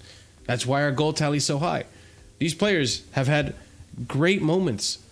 But, oh my God, if there was a system, how much better would Mudryk have been this season if he had some type of guidance, some type of teaching, being taught, like, here, this is the type of runs you want to make. This is what... Instead, he's been made to do the Gaycon test, like, over and over and over again instead of being taught the tactics of football or the tactics of this is... Like, I'm so curious as to how often they actually sat down and watched tape and rewatched their games. Yeah. And that's why I kept telling people, as much as people kept slandering the likes of Mudryk, people know I don't rate Gallagher, for example, but I feel sorry for these guys. These guys are at, if Caicedo, if Enzo, for example, who's this amazing world-class talent, is look bad, then Mudryk, who is maybe talented but has no brain, is going to look awful. I feel sorry for Mudryk. I feel sorry for these guys. I feel sorry for Jackson. Like, I feel sorry for these guys because they've had no real system to play and everything's been freestyle. Yeah, I agree. Like, it's hard to develop consistency when and by the way, the guy who's meant to be in charge, the leader, your manager, non-existent. People talk about lack of experience, that Silva's not playing well, Sterling's not playing well, our experienced players are not good. Our experienced manager is not good either. It's just it's really so fucking frustrating and infuriating to me. By the way, I think we now see, we kind of knew this to an extent, but with all this focus, we now see what the emphasis on experienced players is, because he doesn't want to teach young players football. Thank you, and that's what I that's how I interpreted that all season long. I said it from the beginning. I think he wants experienced players because he doesn't know what the hell he's doing. He wants the experienced players to fucking, do the work for him, do the teaching for him, bail him out, and it just goes to show, and it's just so infuriating. I'm so glad this manager's gone. I can't believe, like, after reading all this, I can't believe that I sat here. Even for a week or for a month that it lasted, and said, all right, well, I'm willing to give him next season. God damn it, I wish he had been sacked after Man United. After hearing all this, I wish he had been sacked after Man United, because I feel like any manager interim, you could have brought in Frank Lampard. I mean this. You could have brought in Frank Lampard, and I swear Frank Lampard probably would have gotten us a better result than this guy. That's insane. The fact that I'm saying that is so freaking insane. Like, I'm just so... I've lost my head. Like, Marshall, as one of the leaders of the Poch Out Brigade, you're not forgiven. But, we appreciate your apology. Yeah, well, I've been Poch out since Man United, and it has not changed. But I was... Which Man United again? Poch can change my mind next season. And Which Man United this guy's a bum. First one. Wait. Can I just say... No, it's very important what I'm about to say. No, it's very important what I'm about to say. Everyone in the chat saying he's gone now, move on. This is the first time this channel has got to react to Poch Out. Fuck off! Look at the name of the stream. Yesterday. We've got all this stuff that Eat leaked a today. fucking dick. We've got all this stuff that leaked today. Okay, and some of us haven't. Some of us have reacted to it, and some of us haven't. So Please stay and watch. Sorry, I have a job. Leave a like or come back when we're finished and scroll forward. Do you know what I mean? Just, you know. Sorry, I was working until 9:30 at night last night, ladies and gents. I was thinking about doing a little bit of an emergency stream just to have initial reactions, but I said, you know what? Let me get it all out. And I'm glad I did, because now I'm seeing some of these stories that just came out from The Athletic, by the way. By the way, when Matt Law said what he said, I took the initial part of it, but I took a lot of it with a pinch of salt because I know he likes to be sensational when it comes to his writing. I waited for these articles to have a more sensible reaction, and I think I am 100% in the right to react the way I want to react now, because everything that I thought he was doing in fucking training is now true. He was, or in the dressing room or at Chelsea was true. He had no fucking tactics. He was injuring our players, and he was just bitching and moaning about players. Oh my God, what are you going to say, Prime? And then I'm going to move on. And ladies and gents, before I do move on to the managerial picks, we are 5 away from the target of 80 likes. So if you haven't liked the stream yet, ladies and gents, please smash that like button. It helps so much. It's amazing. It's like when we were on Lewis's channel and we were all just reacting to the tweets, the Athletic and stuff flooding in, and I was just like, it's as if they've been watching Casually FC, Lewis's channel, Ahmed's channel, etc. all season, and they just made a shorthand of all the things we've been saying about Pochettino. Literally word for word. It's beautiful. And all the people who are complaining about us talking about this, I had to suffer for a year with Poch. So you guys can suffer for a 2-hour plus stream. Plus new stuff's been leaked today. So Yeah, and guess what? If you're tired of talking about the managerial links, well, you can tune off, because we're about to talk about the managerial links thoroughly and in depth, because that's what we do here at Casually FC. Oh, I don't care. You guys think I'm annoying at reach. You're so cruel, Logic. You're so cruel. I never stop. It's so cruel. It's so cruel. Yeah. That is so mean. I mean, he's not even here. That's the worst part. I know. So, hey, if you're on Ahmed's channel and you want to watch the second half of the stream, come over to the stream, because if Ahmed's not going to be here, I'm not going to babysit his channel either. So, Ahmed, you're going to have to hold that. But I gave you an hour and a half of content for free, Ahmed. So, you can thank me. But, ladies and gents, before we go over and transition into the next part of the stream, which is talking about the managerial picks, please smash up the likes, as it does help out tremendously with the YouTube algorithm. You guys already know. And thank you so much for everyone who has been tuning in and everyone who did like and subscribe. We're on our way to 3K, so do help us out with that by subscribing. But ladies and gents, let's get into the next part and the next bit of this whole saga, and we're going to be talking about this all summer. Listen, I thought I was going to have it easy this summer. I'm going to be taking a break for a week until next week, where we're going to have the Casually FC Awards show, which, spoiler alert, we're going to have a Casually FC Awards show. But I'm definitely going to have to keep up with a lot of this. No, I have a feeling the manager thing is going to be over in a matter of days. That could happen as well. I might not even take a break. we won't be talking about who we're going to get. Yeah. I think it'll be over by like Monday or Tuesday. The latest will go in Monday. I'm gonna have to play it by ear technically. Yeah, I said it'll be announced by Monday. So which makes sense, because again, the tweet it came out saying that they want to announce it within the next few days. Yeah, for sure. And Chelsea fans, just chill, relax, enjoy. Yeah. And I have a word for Chelsea fans and Chelsea YouTube, because oh my God, you assholes have pissed me off. But let's actually get into the news, okay? Let's start off with this first tweet.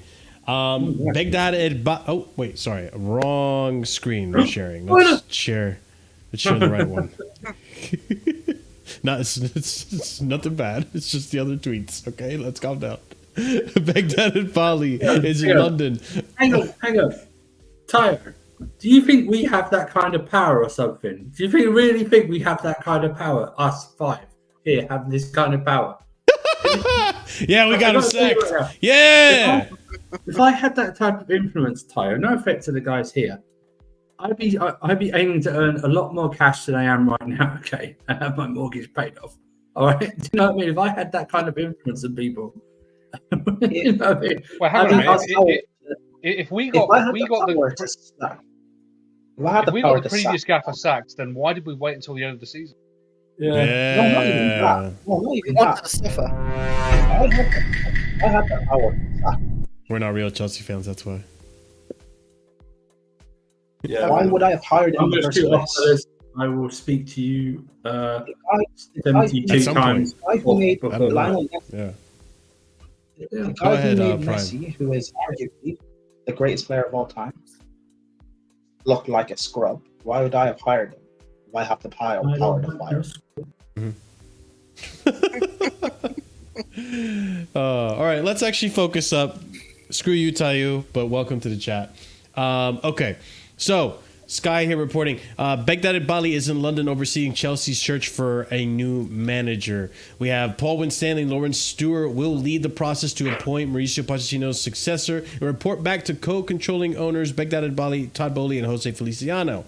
Paul Winstanley and Lawrence Stewart will look for a new manager. The word coming out of Stamford Bridge is that they're looking to make an appointment in days rather than weeks, coming from David Ornstein, one of the most reliable sources out there. Then Matt Law reporting out here saying Chelsea wants somebody with possession-based brand of football who is able to mold their squad into being able to control games and remain defensively stable. I think the key word there is defensively stable. Chelsea are looking for modern, dynamic manager who can play offensive football, possession, improve the team defensively, and trust young talents. We continue on. The new coach must also suit the players, such as Cole Palmer, Chelsea already have in their squad, and those they plan to recruit this summer and in forthcoming transfer windows. Something Chelsea are also looking at is a manager that can bond with the fan base, something that match-going supporters felt was lacking with Pochettino. As you guys already know, Mauricio Pochettino outwardly saying he doesn't feel that he loves Chelsea. He doesn't feel that he bonds with the Chelsea fans. This man, at the end of the season, walked down the tunnel. Didn't do the lap of honor, none of that. So there was never a bond between Pochettino and Chelsea. So, and listen, it makes sense because he's Spursy, right? And it was never gonna happen from the get-go. It was gonna take time to build that relationship. But again, Mauricio Pochettino was not brought here for time. He was brought here for 2 years and to be assessed after those 2 years. So let's continue on. So Chelsea have identified a short list of candidates to become their next head coach and hope to make an appointment in a matter of days. In that list, we have Kieran McKenna, Enzo Maresca, Thomas Frank, Sebastian Hoeneß, Vincent Kompany, and De Zerbi. The three latter ones to be challenging or unlikely, but not ruled out. Tuchel, Conte, Mourinho, no chance, according to Liam Toomey and Simon Johnson Sport. Again, Matt Law reiterating the same thing. Chelsea have no plans to go back to Thomas Tuchel, Conte, or Mourinho. Then we have here, Tuchel isn't interested in Chelsea return, according to Jacob Steinberg, which... That makes any sense, because he said he was. I don't know. No, he said he was interested in coming back to the Premier League. No, he also says unfinished business at Chelsea, I'm pretty sure. That is That's not what Plettigol said. Not a quote. But we'll see. Time will tell. The truth will come out, Chris. Anyways, we have here Jacob Steinberg saying there are concerns that Sporting Lisbon Ruben Amorim does not fit the Chelsea squad's tactical profile, and interest in Roberto De Zerbi has cooled. Then we have here Chelsea do not want fireworks. Expect them to steer clear of combustible characters such as Roberto De Zerbi, according to Jacob Steinberg. Chelsea does not want a coach that will not answer anything but yes sir, no sir, fuck you, PYS. It looks something like that from the outside, coach and nothing else, etc. As the structure is in place. All right, we continue on. Links to Roberto De Zerbi are being played down by Chelsea sources. Then we have here Hansi Flick is under discussion at Chelsea from Sports Build. And then debunked by Florian Plattenberg here.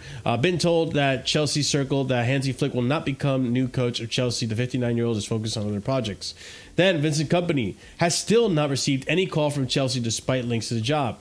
Kompany remains in contact with FC Bayern as revealed on Monday. Talks took place and he is keen on this chance. He's waiting for Bayern to decide on their fave option in the list. For the fave option in the list. So now we get to the real links here, right? Enzo Maresca is currently a strong candidate for Chelsea job because he is convincing both in style of play and in what he has achieved with Leicester this season. £10 million release clause, according to Di Marzio. Then we have BBC Sport understands Chelsea are unlikely to go for Leicester City manager Enzo Maresca, a former assistant coach of Pep Guardiola at Man City. Also, I should say, and if I find a quote, I will bring it up. Apparently, Thomas Frank came out and said that he is not interested in the Chelsea job. We continue on. McKenna has not been put off by Chelsea's chewing up of coaches. Honig and Michel still on the list.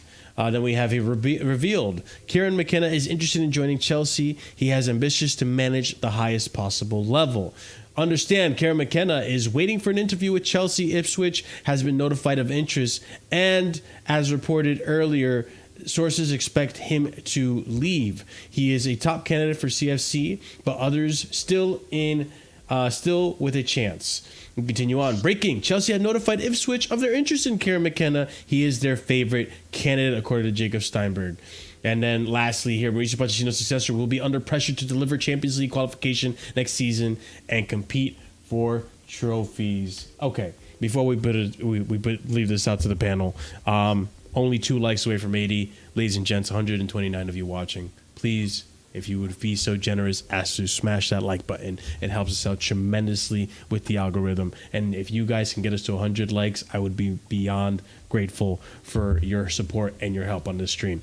My opinion on this, my 2 cents on this. And listen, I've had a lot of time to think about this, and I am trying my best to not be reactive, right? This is how I look at it, guys. When the first season under Potter happened and he got sacked, we went to Bruno, then Lampard, and then we came to the end of the season. We saw a short list of managers like Ange Postecoglou, Vincent Kompany, Arne Slot, who were mentioned in that list. Now, time will tell what's going to happen with Arne Slot. When it came to Ange Postecoglou, actually, when it came to that short list period, none of us wanted any of those managers. We gravitated towards the name that we knew, the name that we knew had some type of experience at the highest level and some type of pedigree or some type of achievement, right? So we geared ourselves towards the Enriquez, the Nagelsmann, and the Poch. Poch was the best out of the bunch, in my opinion. And so we decided to go with Poch. Now, hindsight is 2020. I'm not going to sit here and say like, oh, I wanted Ange the whole time. That would be a lie. Truth be told, Ange has exceeded my expectations. And I think he's exceeded the expectations of so many people all over the Premier League. And now I'm of the mindset of, you know what? I look around the world, people. And this is what frustrates me about the Chelsea fan base, right? I feel like so many people in the Chelsea fan base, especially on Chelsea YouTube, barring a few people, I feel like they just live in this Chelsea bubble and only see things as the Chelsea way or no way. And the Chelsea way is the Roman way and no other way. They don't understand or see anything outside of the English Premier League or even outside of Chelsea. Look outside the league, people. Bayern Leverkusen just won the league, undefeated, with a Xabi Alonso who didn't really have much pedigree before the job. And no one really expected him to do what he did. He had zero pedigree. Zero pedigree. No one expected him to do what he did at Leverkusen, yet he did it. Then right behind him, we have Honig. Honig, right? That's his name, right? Honig? Hones. You're seeing what he's done at Bundesliga, coming in second and overlapping Bayern. Now, that's not to take away from the fact that, Tuchel, Bayern in general were an absolute mess, but they still did it. And that's Stuttgart. No one rates Stuttgart. But what Hones did is also impressive. They were bottom when he took over. Exactly. Thank you very much, Will. That's just Bundesliga. Let's look at what happened in the Liga Nosh. Not Liga Nosh, I'm sorry. What's the league that Ajax play in? Eredivisie. Eredivisie. Feyenoord have now been competing. This is a league, people, that has always been PSV Eindhoven and Ajax. And tell me if I'm lying. Arne Slot took Feyenoord and made them more relevant now than they've ever been. Mm-hmm. Look over at Serie A. No one thought Inzaghi was going to be the guy to have the tremendous record that he had in Serie A and finish Serie A and close it off, what, a month before it was actually done? Yeah. And he got Inzaghi. the final the year before. Inzaghi, people. And what other league am I missing? I mean, I'm sure there's other leagues that I'm not even mentioning right now that there are managers that haven't been proven. Last season, Spalletti, he won the Serie A with AC Milan. Mm-hmm. Spalletti is now the Italian manager. And ladies and gents, you don't have to look too far away from football to see that. Look at Mikel Arteta and what he's done in the past 4 years. Mind you, it took a long time, and we're trying to do a sped up process of that. But this guy, prior to Arsenal, was an assistant manager to Pep Guardiola. No one expected him to actually be tit for tat to the very last game of the season to actually be challenging for the league. This is Arsenal. This is Arteta, who was an assistant manager. And now look at Ange as well. It's baffling to me to see how the top managers, the ones that we've always rated, outside of Ancelotti and Guardiola, have started to really decline, and these new managers have started to see an uprise. And I forgot to mention Girona.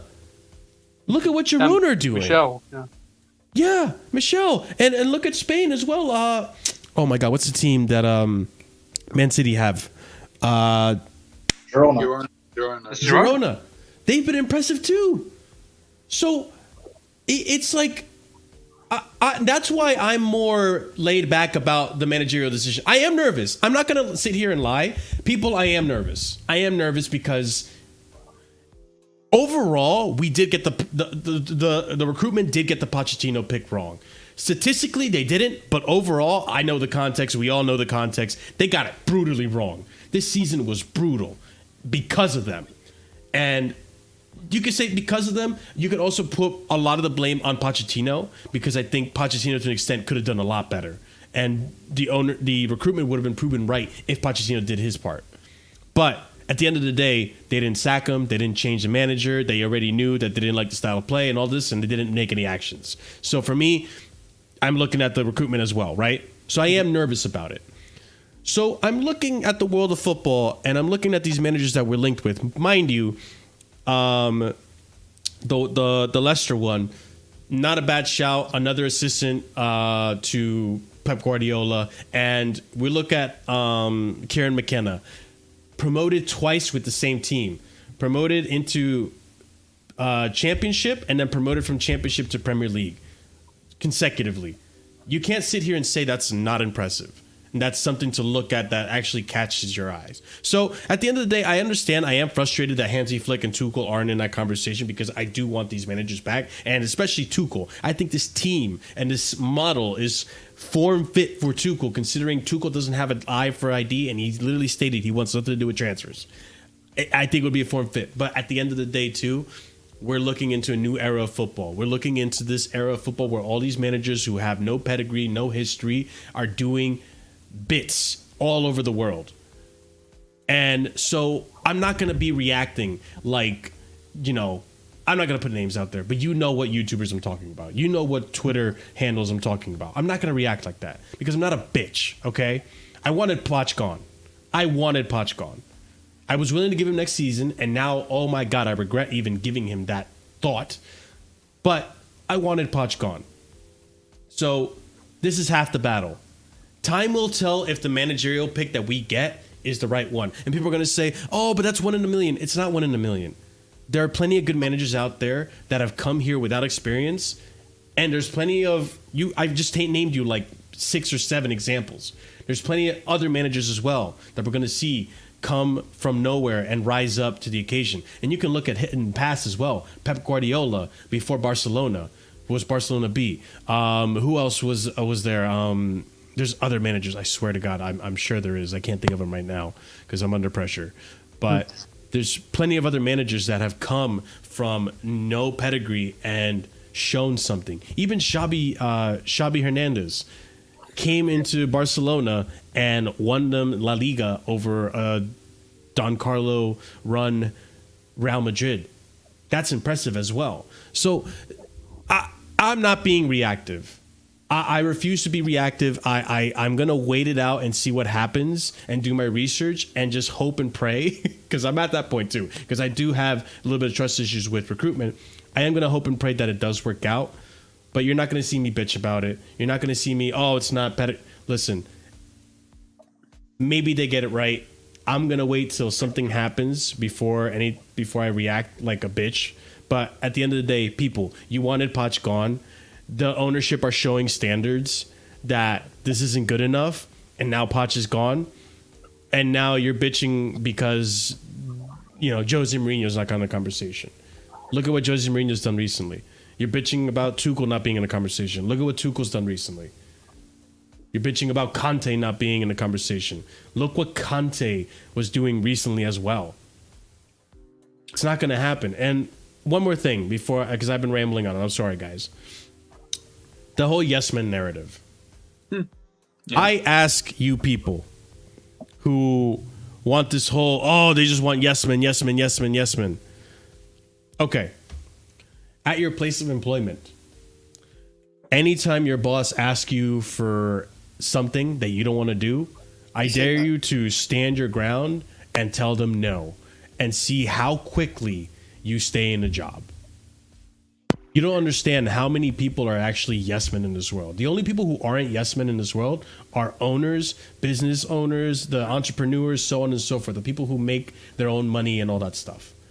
If you are under an employer, you are by default a yes man. So this narrative of yes men, yes all that, please shut the fuck up, because it's not any different than being an employer. Okay? This is just a buzzword that people went off and ran with. Stop it. I can explain You're an it in very employer. simple terms. Okay. Yeah, it's like. I'm sorry. So it's just ridiculous. And I think Chelsea fans, stop being bitches and fickle and stop overreacting. Let's wait to see what happens. I gave you multiple reasons to see why you should be a little bit more calm about the situation. But I also understand where you're coming from. It's scary going into the unknown. I understand, and I'm nervous too. Go ahead. I'm not, though. Yeah, talk to me, man. Like everything you're saying, Marshall, I've also said, and also agree with. I'm not worried or nervous because people look at the things they've done in the past and that's got wrong. Fine. When we first got these owners, people were saying these guys don't have a clue about football. So we went into the summer trying to getting Tuchel to work together so we can get through that first summer. He didn't want to work, which meant Bowley had to try and get things done on his own. Tried it to his best, didn't necessarily work out. Tuchel got sacked a few games into the season. We hired Potter or whatever. That whole thing was a mess. They then tried it again in a different structure with actual football people in place. That didn't work with the appointment of Poch. However, they still have the right idea in mind. And now, before even looking at a new manager, they've set out what they've wanted. They want a manager that plays progressive football, that is solid defensively. They want a manager who is willing to actually that's big, coach and teach his ideas. They've set out what they haven't done this before. They've set out what they want. They've actually set out a goal for next season of getting top 4 and competing / winning trophies. They've set out exactly what they want. So that means now the managers on your shortlist or the manager that you get has to fit in that. Because last year when we brought the shortlist, that all these managers don't make sense. Why are you looking at Ange and company and Enrique and now Griezmann? Those managers don't fit together. They don't make sense. Now the man by the way, I actually think the managers now actually don't really fit together either. I think they're very. I think some of them do. The managers we're actually looking at, I think they do. A lot of these managers, I don't believe we're actually even looking at or we're going to get anyways. But I think some of these managers do make sense. Mm-hmm. People just need to stop the fear mongering going around online. Stop listening to journalists. Stop listening to big accounts or big Chelsea YouTubers or even rivals. Stop listening to the fear mongering that's out there. Just I also want people to understand, because relax. people That means going off socials for a few days or whatever. Fine. Mm-hmm. And yeah, just wait until the next few days or wait until Monday when it's announced who the new manager is. Then you can react to it. I'll be real. Just chill. I truly believe they'll get it right because they've made so many mistakes that they're now learning, and I'm seeing them learn. That I truly believe they'll get this manager appointment right. They will get it right. And once they do, let us actually. People say they want a long-term manager. This manager will be the one we build with long-term. You have to give it time. You can't be like reactionary with everything. Guys, we're in year 3 of a 10-year project. Just want you to remind you that, and I want you also to remember that we went from 12th last season to 6th place this season. So technically, statistically, it's a better season than Potter. But go ahead, Will. I agree to an extent with the due diligence of it is that we are looking at every name under the sun. With like Maresca, McKenna. My issue with McKenna, I actually don't mind McKenna as a manager. I think he's a better option than Maresca. But Maresca, I've watched Leicester this season. Maresca is not it, man. They were booing him for the last 10 games. They're saying he's lucky to win the league, etc. His squad was very good and he underperformed, in my opinion, to the maximum level with that Leicester team in the Champions League. McKenna's different. If I was him, I'd wait for that Brighton job because that Brighton job's going to be sitting there for a while. And maybe even the United job, which he's more affiliated with. I have a feeling it's going to be De Zerbi just because of how easy that deal is to do. It can't be De Zerbi. There's no way. He's too much of a firecracker. I think Hones would be the number one choice and the one that makes sense. But not like an avid Stuttgart watcher, but he seems quite impressive. They're quite entertaining. They press very well. He's worked with a young squad. He seems to be able to be open with working with young players, etc. But I think he's going to stay at Stuttgart. And yeah, Frank, etc. Frank isn't going to join us. I don't think that literally makes no sense. So I'm not worried really. But I'm worried with McKenna just because of how inexperienced he is. And I know there are other examples that kind of disprove that, but I still think it's a bit of a jump, if I'm being completely honest, especially with at least Xabi Alonso, although he only coached, I think, Sociedad's youth team before or something like that. He did have still stature in the game, and I think that still, I think, gives you a bit of an edge over other inexperienced managers. But I'm not saying it's a given, but I'm a little bit concerned with the manager pool. I'd probably go for De Zerbi or Hones, to be honest, just because of they've qualified their teams into Europe before. I think De Zerbi's an upgrade on Poch. I think Hones would be an upgrade on Poch. And I think with those two managers, I think you can get Champions League football, to be honest, quite comfortably with the players we've got. Go real quick, Chris, before you go. Gabriel, just to answer this, because I'm looking back at, I was ranting for a while, guys, so I'm looking back at some of the chats. The thing is, I still argue, and listen, there's context and you can observe things with your eyes and you can make your own, observations, right? Based on what I saw this season and based on what I saw last season, I genuinely think if Graham Potter had this team, he would have done just fine, and I would argue he would take us to the same position, if not top 4. Because he had a system. He had a style of football. You can see what he was trying to do. You can see it. We were just not clinical, and the players were shit on the day. Like, we had so many bad players and players that had down tools. Kovac is down tools. Jorginho was ready to move on. who else did we have at the time? That it was just not. With how the club was. Sterling wasn't happy. Aubameyang wasn't even playing. Mason Mount was in contract talks the whole time. Kai Havertz was shit. So on and so forth. There were so many problems this season, and there were so many egos too. This season, Pochettino had a young team to work with, and he was able to manage the egos and was able to shape them and mold them in whatever way he saw fit. Unfortunately, he didn't have a way to see fit because he didn't have a single bit of structure. At least Potter had structure. So I think it didn't work for Potter for different reasons, not because he wasn't inexperienced. People forget about Potter last season.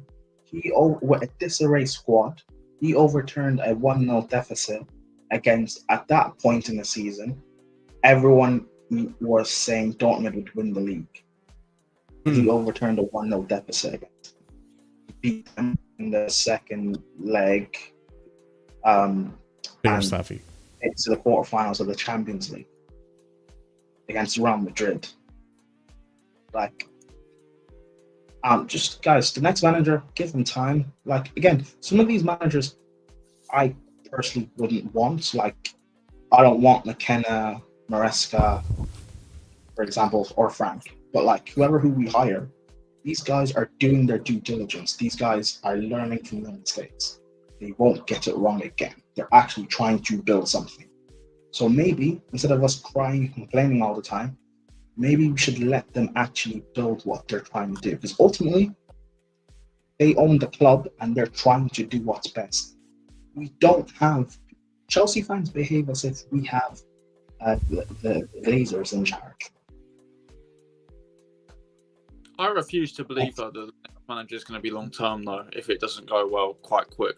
Well, I think that's... no, but I'm not talking about the manager being long term. I'm talking about the project they're trying to build, the owners. Oh, I just mean in general.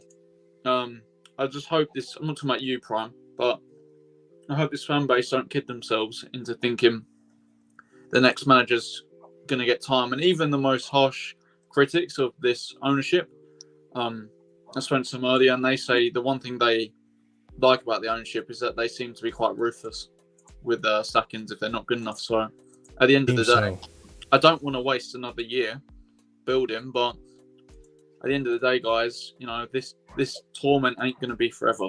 If the next manager comes in and he's shit, he'll be sacked as well, and there'll be a better market next year. So let's not stress too much. I really don't want it to be Maresca, though. If it's Maresca, I am worried. I can't lie. Yeah, I was going to say, like, out of the two championship managers, I would rather take that McKenna because his achievements, and he's like, this is his first job, right? Well, because he's like 38. Yeah. Like, his achievements from obviously League, is it League One? Is it League One? Yeah. League One to Championship and now to Premier League is quite impressive. Like, Ipswich is not even really known as a like team would get promoted like in the next like 2-3 years because they was already in the League One. So that's actually a little bit. He's just one of those risky people. What could pay off pretty well because you never know. He might be a hidden gem in the rough. Like he could be one of managers. It could be like a Xavi Alonso or something. But I don't know. By the way, real quick, guys, hold on. By the way, big up to Staffy TV for the raid. Thank you so much, guys. If you just came into the stream, we are discussing the managerial options for Chelsea. I know it's the big news going around Twitter right now, and everyone's talking about it. But guys, be sure to smash up the like button on your way in. We're almost at 100 likes, so if you haven't done so already, 162 of you guys watching, and only 12 more likes to get us to 100. So please, thank you, and I do appreciate it. And subscribe because we're on our way to 3K. Also, Staffy, I think you may or may not know about McKenna, because you did mention something on the last stream. If you would like to come on the show to discuss him a little more, I'd be more than glad to give you the link, but just let me know in the chat, please. I think I forgot who entered there. Was it Prime? Yeah. Question. Go ahead. Okay. I know I've just said I don't want like McKenna or Enzo Maresca wouldn't be my first choice, but I've got a question.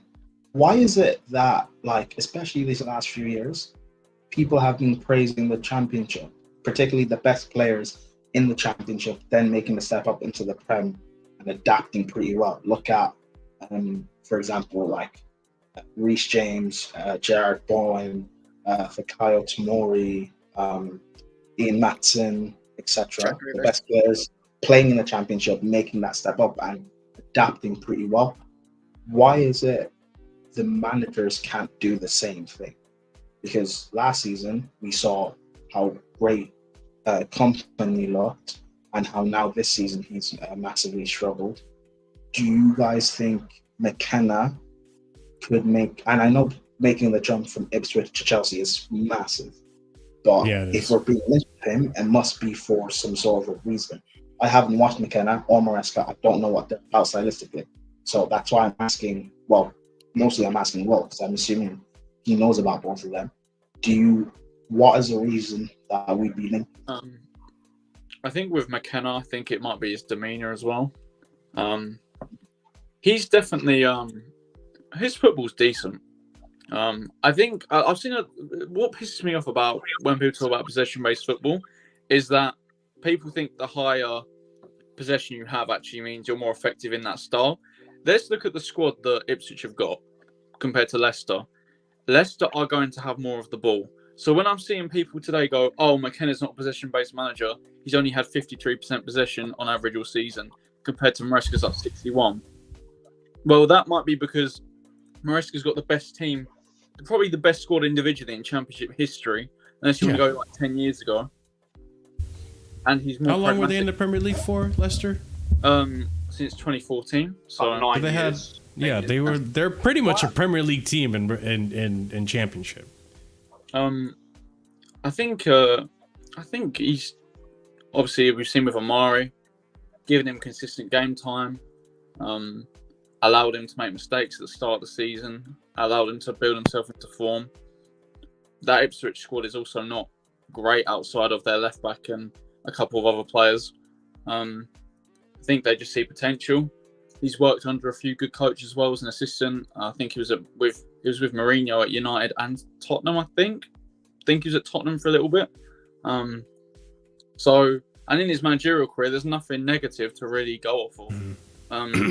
Maresca's more slower pace of football, more pragmatic. So stylistically, I do get that, but it's weird because I would probably put Honest and McKenna into a similar style of football from what I've seen. Again, I'm not a Stuttgart expert.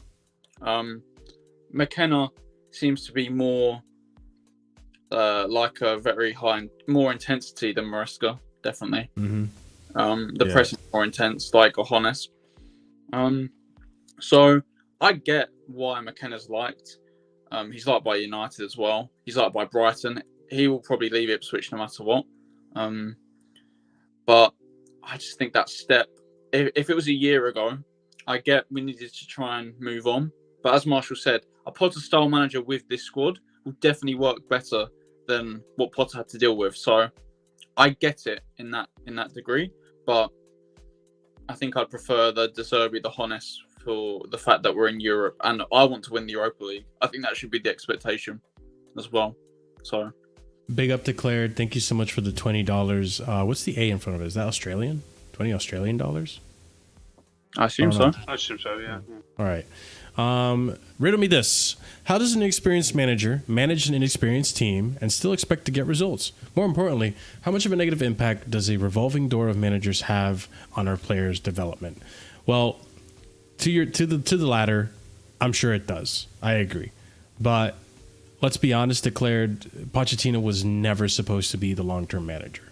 He had a 2-year contract, and we were going to evaluate it after the 2 years. Didn't even make it to his second year, and he walked away according to, mutual. So both clubs decided to, you know what, let's cut ties here. So he had a say in it as well. So he also wanted to walk away from it, especially considering how he was talking towards the end. He wanted to get fired. So I'm sure it does. Obviously, the ownership want stability, and this is the opposite of stability, which is where I criticize him. Obviously, this is the opposite of stability. Recruitment should have done better into identifying a better manager to suit us, and we failed with Poch. But Poch also did fail the recruitment, because I think had Poch stopped fucking around so much and just played the football he was playing towards the end, which he was perfectly capable of playing earlier in the season, don't listen to what you're being told, then the ownership would have been justified in their selection of Poch. Now, for the first part of it, though, I think here's the thing. I think when it comes to football, modern day, I think we're seeing systems overpower experience. Bundesliga is the best example of it. And you can see partially that in every other league as well, where these system managers and these new systems being implemented into the game have been dominating the world of football. And so for me, and again, I have to iterate, guys, I am nervous about the managerial pick. I'm not feeling confident about it. Like, I genuinely do feel that this could go really bad. But I think the difference between Potter and this instance is that this manager, and this is what I feel, obviously I'm entitled to my opinion, you guys can disagree. I feel that this context that we're in right now, McKenna's pretty much starting off with a new slate. I don't think most of us Chelsea fans have any expectations for him because he's coming from championship. If he were to be the manager, by the way. And any of these managers, honestly, because they haven't won anything, because they don't have trophy or silverware in their history, most of us are going to come in with zero expectations, which to an extent does take pressure off. But I think people like to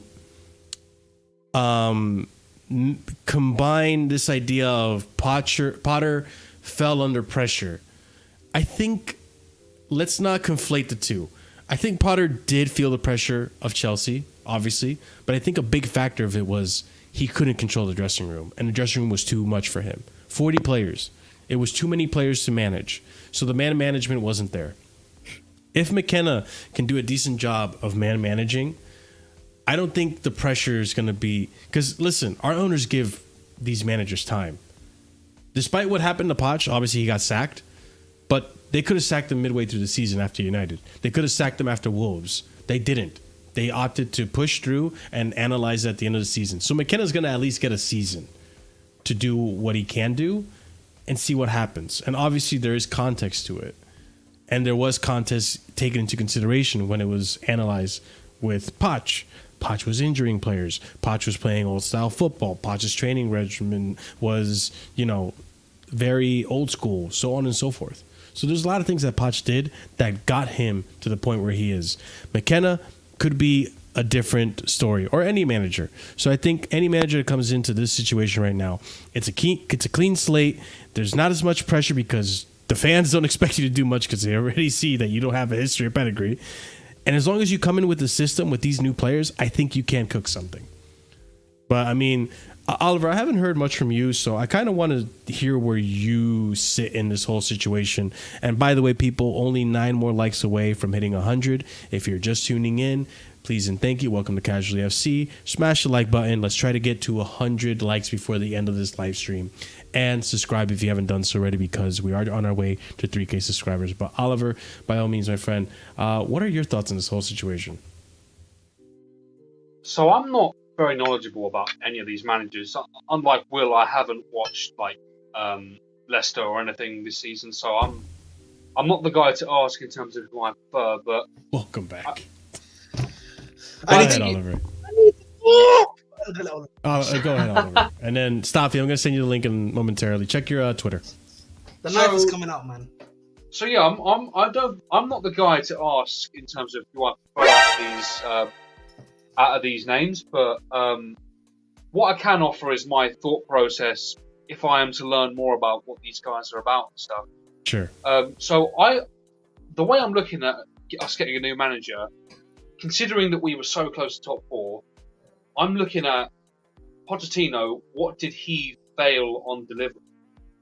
And I've come up with 3 things that come under that sort of that umbrella. So you've got injuring the players with antiquated training methods, playing players out of position, and then the lack of a solid system. And we agree that we were so close. We were 5 points off top 4. It really didn't take that much for Pochettino to get there. If any of these managers, and I don't care about their name because we went for the name. We went for the name in Pochettino. We had Ange Postecoglou there. The whole point is everyone's focusing too much on the level that these guys play at. Ange Postecoglou did not play at a high level in terms of the league he was in, playing in the Scottish Premier League. And people dismissed him for that, and that's, I think honestly, the ownership, the club, listened to the fans to an extent, just so that there wasn't so much toxicity behind it before a ball had even been kicked, and that's why we ended up with Poch, because everyone knows Poch is the comfortable hire. Yes, yet Postecoglou did the better job with arguably just as good, if not a worse squad, in my personal opinion. So I don't care about the level that these guys play at, that they're in the Championship. If any of them can provide a system, less injuries, and playing players in their position, then we should get into the top 4 because we have the players to do it. The only question I'd have other than that is, can they handle the pressure? And that's, when I was on Ahmed's stream yesterday, that's a lot of what we were discussing. The fact that, for example, Kieran McKenna, his target this season was not to get promoted to the Premier League, because he just got promoted from League One. And then also, what's the other guy's name? Honus. Honus's target was not to finish second in the Bundesliga. They kind of exceeded their level in a way. Like they did what was not expected of them. And the only question I'd have is it realistic to back these guys? Because the target from the club, according to reports, the club wants top 4 and a trophy next season. Kind of just like this season. And we were very close to a trophy multiple times, but go ahead, Oliver, yeah. So of these names, the only question I have, apart from can they provide less injuries, the system, the players in position, the only other question I have is it valid to ask top 4 and a trophy of these guys just based on the kind of like expectations that they've operated at their clubs?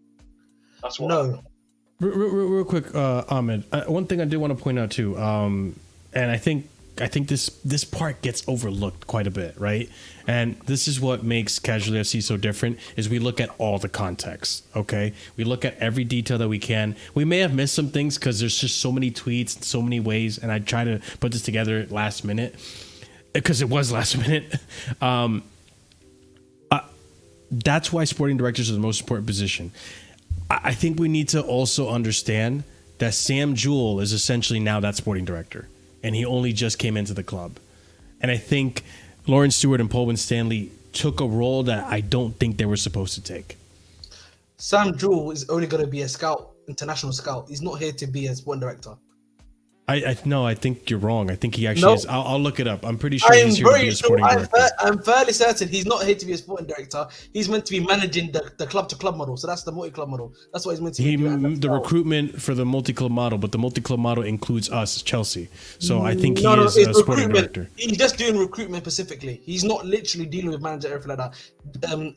Not the managerial point. I just meant in general with the recruitment. But go ahead. Yeah, but listen, the reason why I'm here is that, I think it's extremely, and I'm going to repeat this word, extremely poor of us to be asking, of a guy such as McKenna, to be getting top 4 and a trophy when the only experience he's got is championship.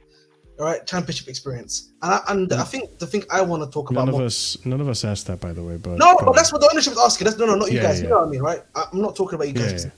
The issue I have here, and I think the way why I disagree with Oliver when it comes to Postecoglou, the problem Postecoglou was playing UCL football. Postecoglou was at a club like. Let's not do that because he was getting battered in the UCL. Yeah, but he was getting battered. But the key thing is he had some level of European experience, and I also would like to add the difference. Even though European experience, it was poor experience in your words. Experience is experience, bro. Experience is still experience. And then the other thing here is he was still at a club like Celtic. What are they expected at Celtic to do? Win that league every single time. Well, if they draw, if they lose, they're getting looked at sideways. The press is onto them every single time. That kind of experience is invaluable, because if you go to if you actually came to us at the very least, he knows how to deal with the media. He knows what the pressure is going to be like at the very least. Yeah, it might be a bit more, you know, it might be a bit more, what's it called, pressure at Chelsea, but he still felt that pressure when he's been at Celtic. Do you guys not agree?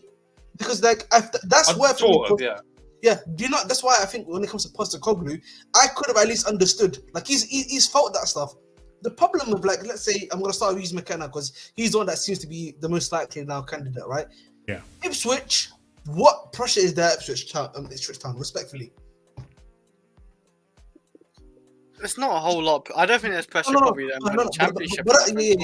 Exactly. So there's not that much pressure. You're now going to Chelsea Football Club, where the media, they don't.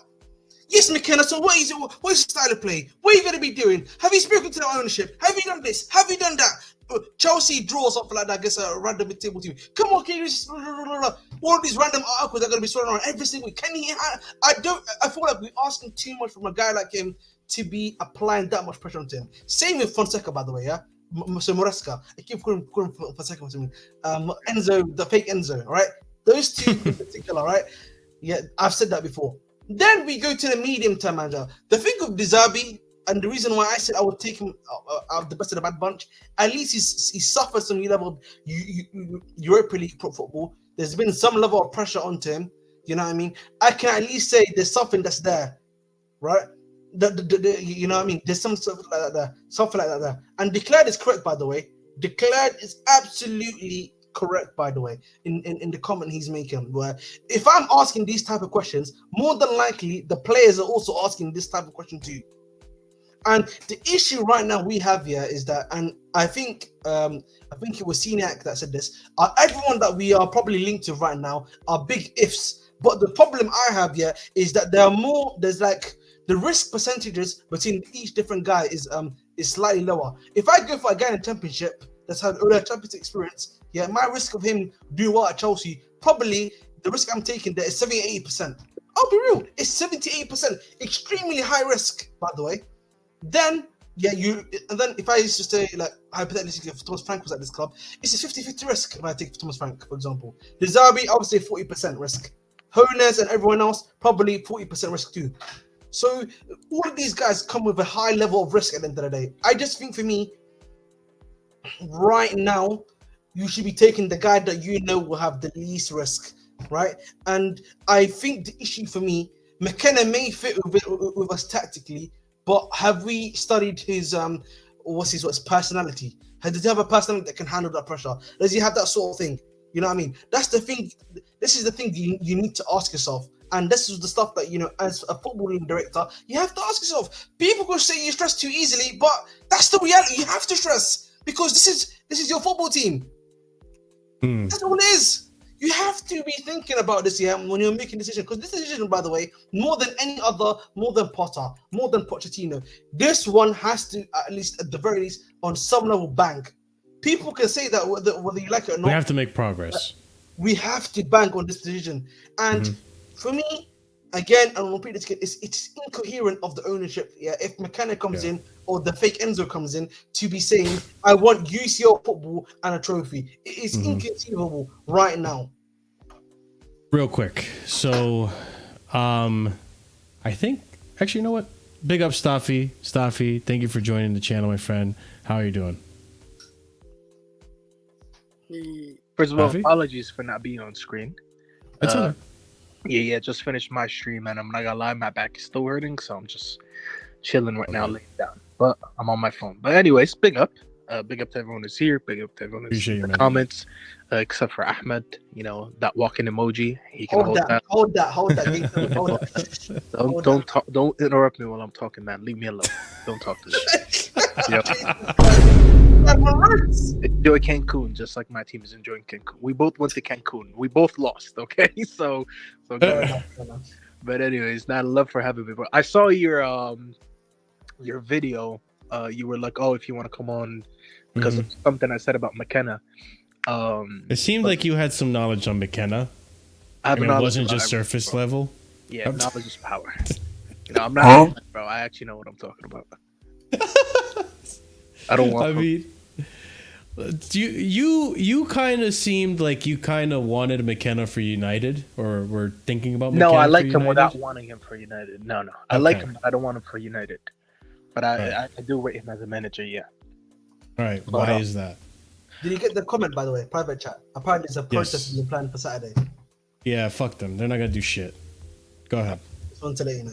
Yeah. But what was the topic? You guys were just talking about McKenna being an Well, option? McKenna seems like the biggest contender. Like the links are getting really hot for McKenna. It Yeah, looks United like, too. I don't know if you saw it the last 40 minutes. Something came up. Big up, Gal. I'll see what I can find in United. Why is the I guy didn't saying know. drama alert? Because it's Chelsea. Chelsea. Basically, there's a protest being planned now for Chelsea apparently on Saturday. Oh, I saw that. Yeah. I wonder how many would turn up. Because I remember the I'm- last It's gonna I'm be- not have to I be- I'm not have to guarantee you make it- people. I guarantee you guys. It's gonna be can't like lie.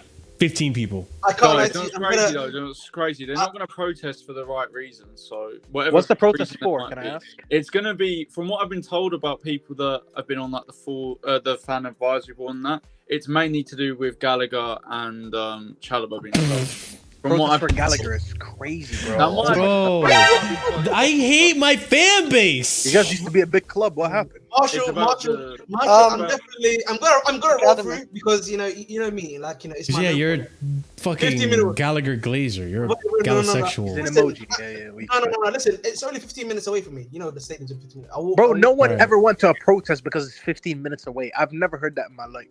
No, Yeah, I I'm live going next. to I protest. live. Bro, no, I live, you I live literally in the stadium, Deliveroo your coffee. That's 5 minutes away, man. You ain't going no protest, dog. Bro, no one goes to protest just because they're 15 minutes away.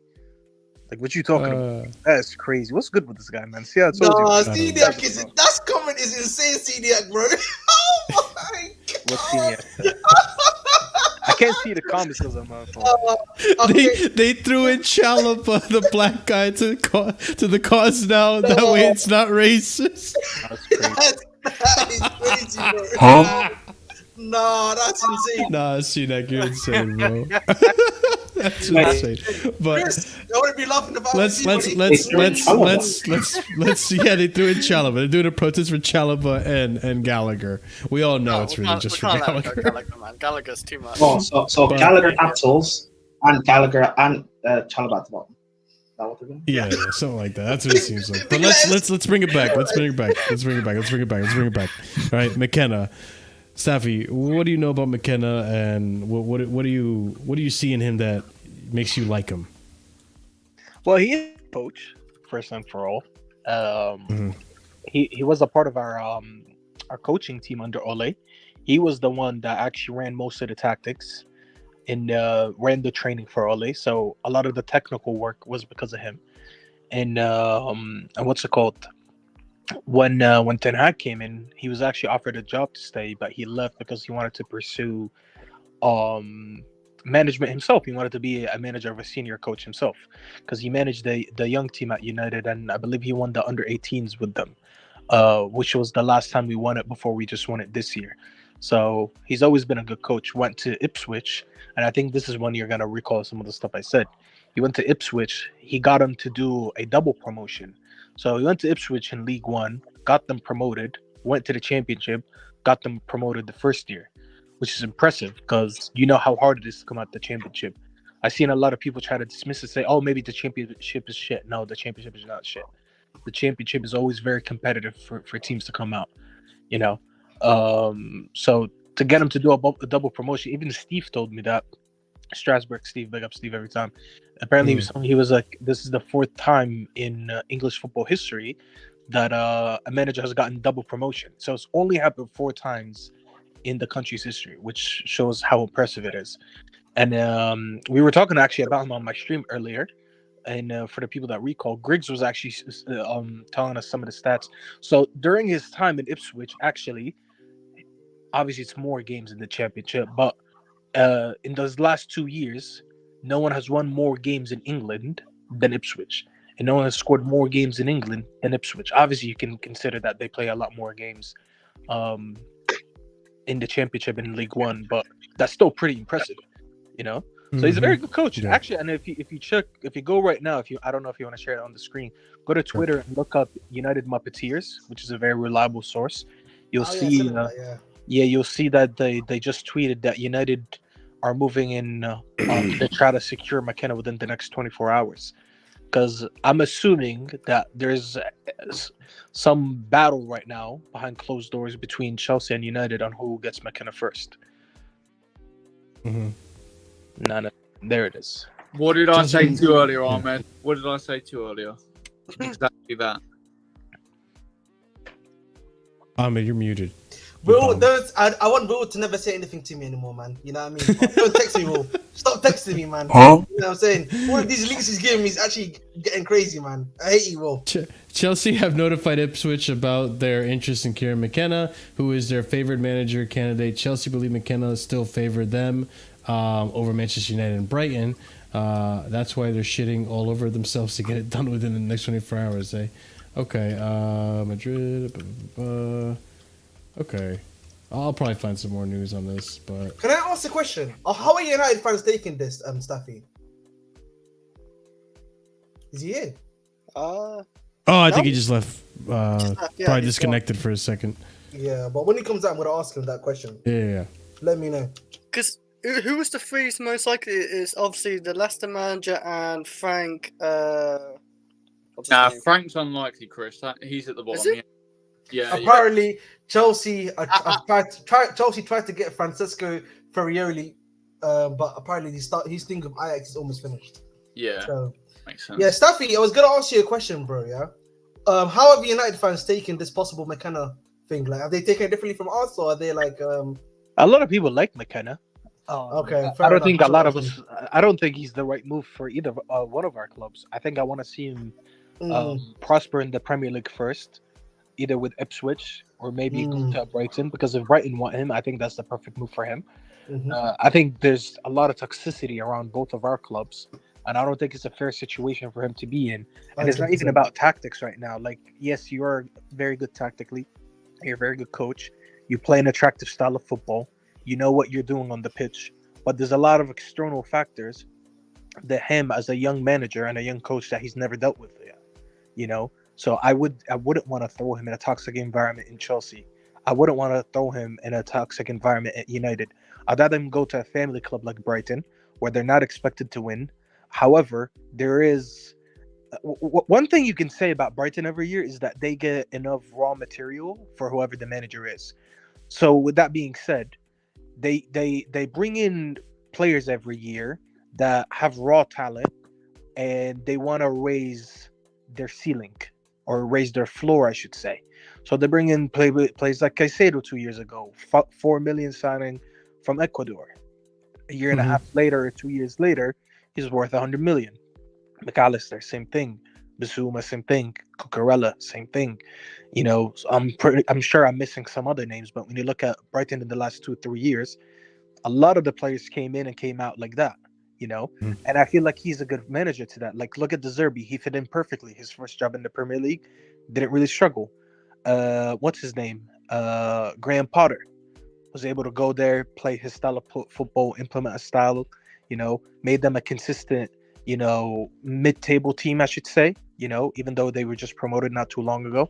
You know, like when's the last time we looked at Brighton? By the way, like, I feel like people forget, like, Brighton, they just got promoted, the last 7 years? They haven't been here for long, you know, but we never talk about them being a relegation team. And it just shows you how stable this club has been over the last few years. I feel like for McKenna to go into a team like that, and their technical floor is actually decent. Like, they have a lot of decent technical players, you know. He could come in, play a very similar brand to his football that he does in Ipswich in Brighton, because they play already a very similar style of football as well, because that's what De Zerbi and Graham Potter implemented there, and continue to do what he's doing, but get to learn a little bit more about the Premier League, because he's worked the Premier League as Ollie's assistant, but he hasn't learned the Premier League as being the guy that just, like, you know, calls the shots. Wasn't he also at Spurs? McKenna? For a small time? Yeah. I don't think he's been at Spurs. You can look under at 18s, I think. He's the under 18 manager. Oh, okay. He was what? The under 18s manager for Spurs. Oh, was he? I don't know. I actually could. Because I saw a tweet on my timeline. Someone retweeted it. It was like him. I mean, he was wearing the Spurs get up, and he was basically like doing like a post-match interview after a loss. Oh, maybe he did then. See, that's one thing I didn't know about him. He was the under-18s coach, I think, for Tottenham, if I'm not mistaken. Yeah. Yeah. Yo, Sky Shooter.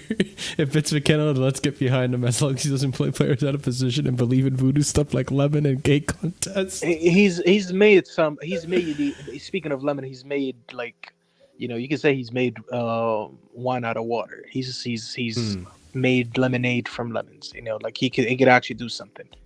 Yeah, he improves players. He'll definitely improve players. I think that there's a situation where if he would go between either United or Chelsea, let's just say these are the two options. There's pros and cons for both of them. I think you guys have a variety of players that are easier for him to mold into something, because a lot of your players are young. They are in need of a manager that comes in and improves them at players, because they do have some ability, but they need a manager to actually put them together in a team to get them to play good football. Whereas like for us, we have a lot of players that I think we need to get out first. So he wouldn't come in and I'm like, what is he improving these players? No, because some of them are shit and I think they need to go.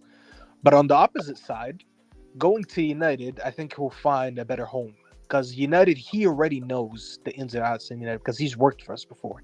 He was here for 3 years under Ole, so he's been here before. So he kind of knows the club already. Whereas Chelsea, he doesn't know the club, And I feel like he would get more patience from the United fans than from the Chelsea fans. So a lot of pros and cons here. Before I go to Curry P, I wanted to ask you, Staffy, because before you were mentioning how giving him a home like Brighton gives him, players to be more malleable and kind of fit into his system and style of play. Don't you think that's also kind of the case here at Chelsea, which is kind of what you were arguing for, the more malleability? Don't you think that makes it so that Chelsea would be the better fit for him? No, but... Okay, go ahead. Finish. No, finish and I'll answer, sorry. No, because I was going to say the other thing, too, with the giving him time and the patience and stuff. I genuinely do believe that because the bar is so low and Chelsea fans see that he has no... Because as much as Chelsea fans are a little emotional little pricks... we are reasonable and rational to a certain extent and logical, and because he has no previous history. Shut up. Because we're not logical. We're not logical. Because he has no history. Because he has no history and pedigree prior to this coming to this level. If he were to come, I think Chelsea fans wouldn't actually expect him to win any silverware or even get top 4. I think most Chelsea fans agree that expecting McKenna to get top 4 is a ridiculous ask. Now they're gonna say he needs this, and that. We're not dropping our expectations. We're a heritage club. We're used to winning.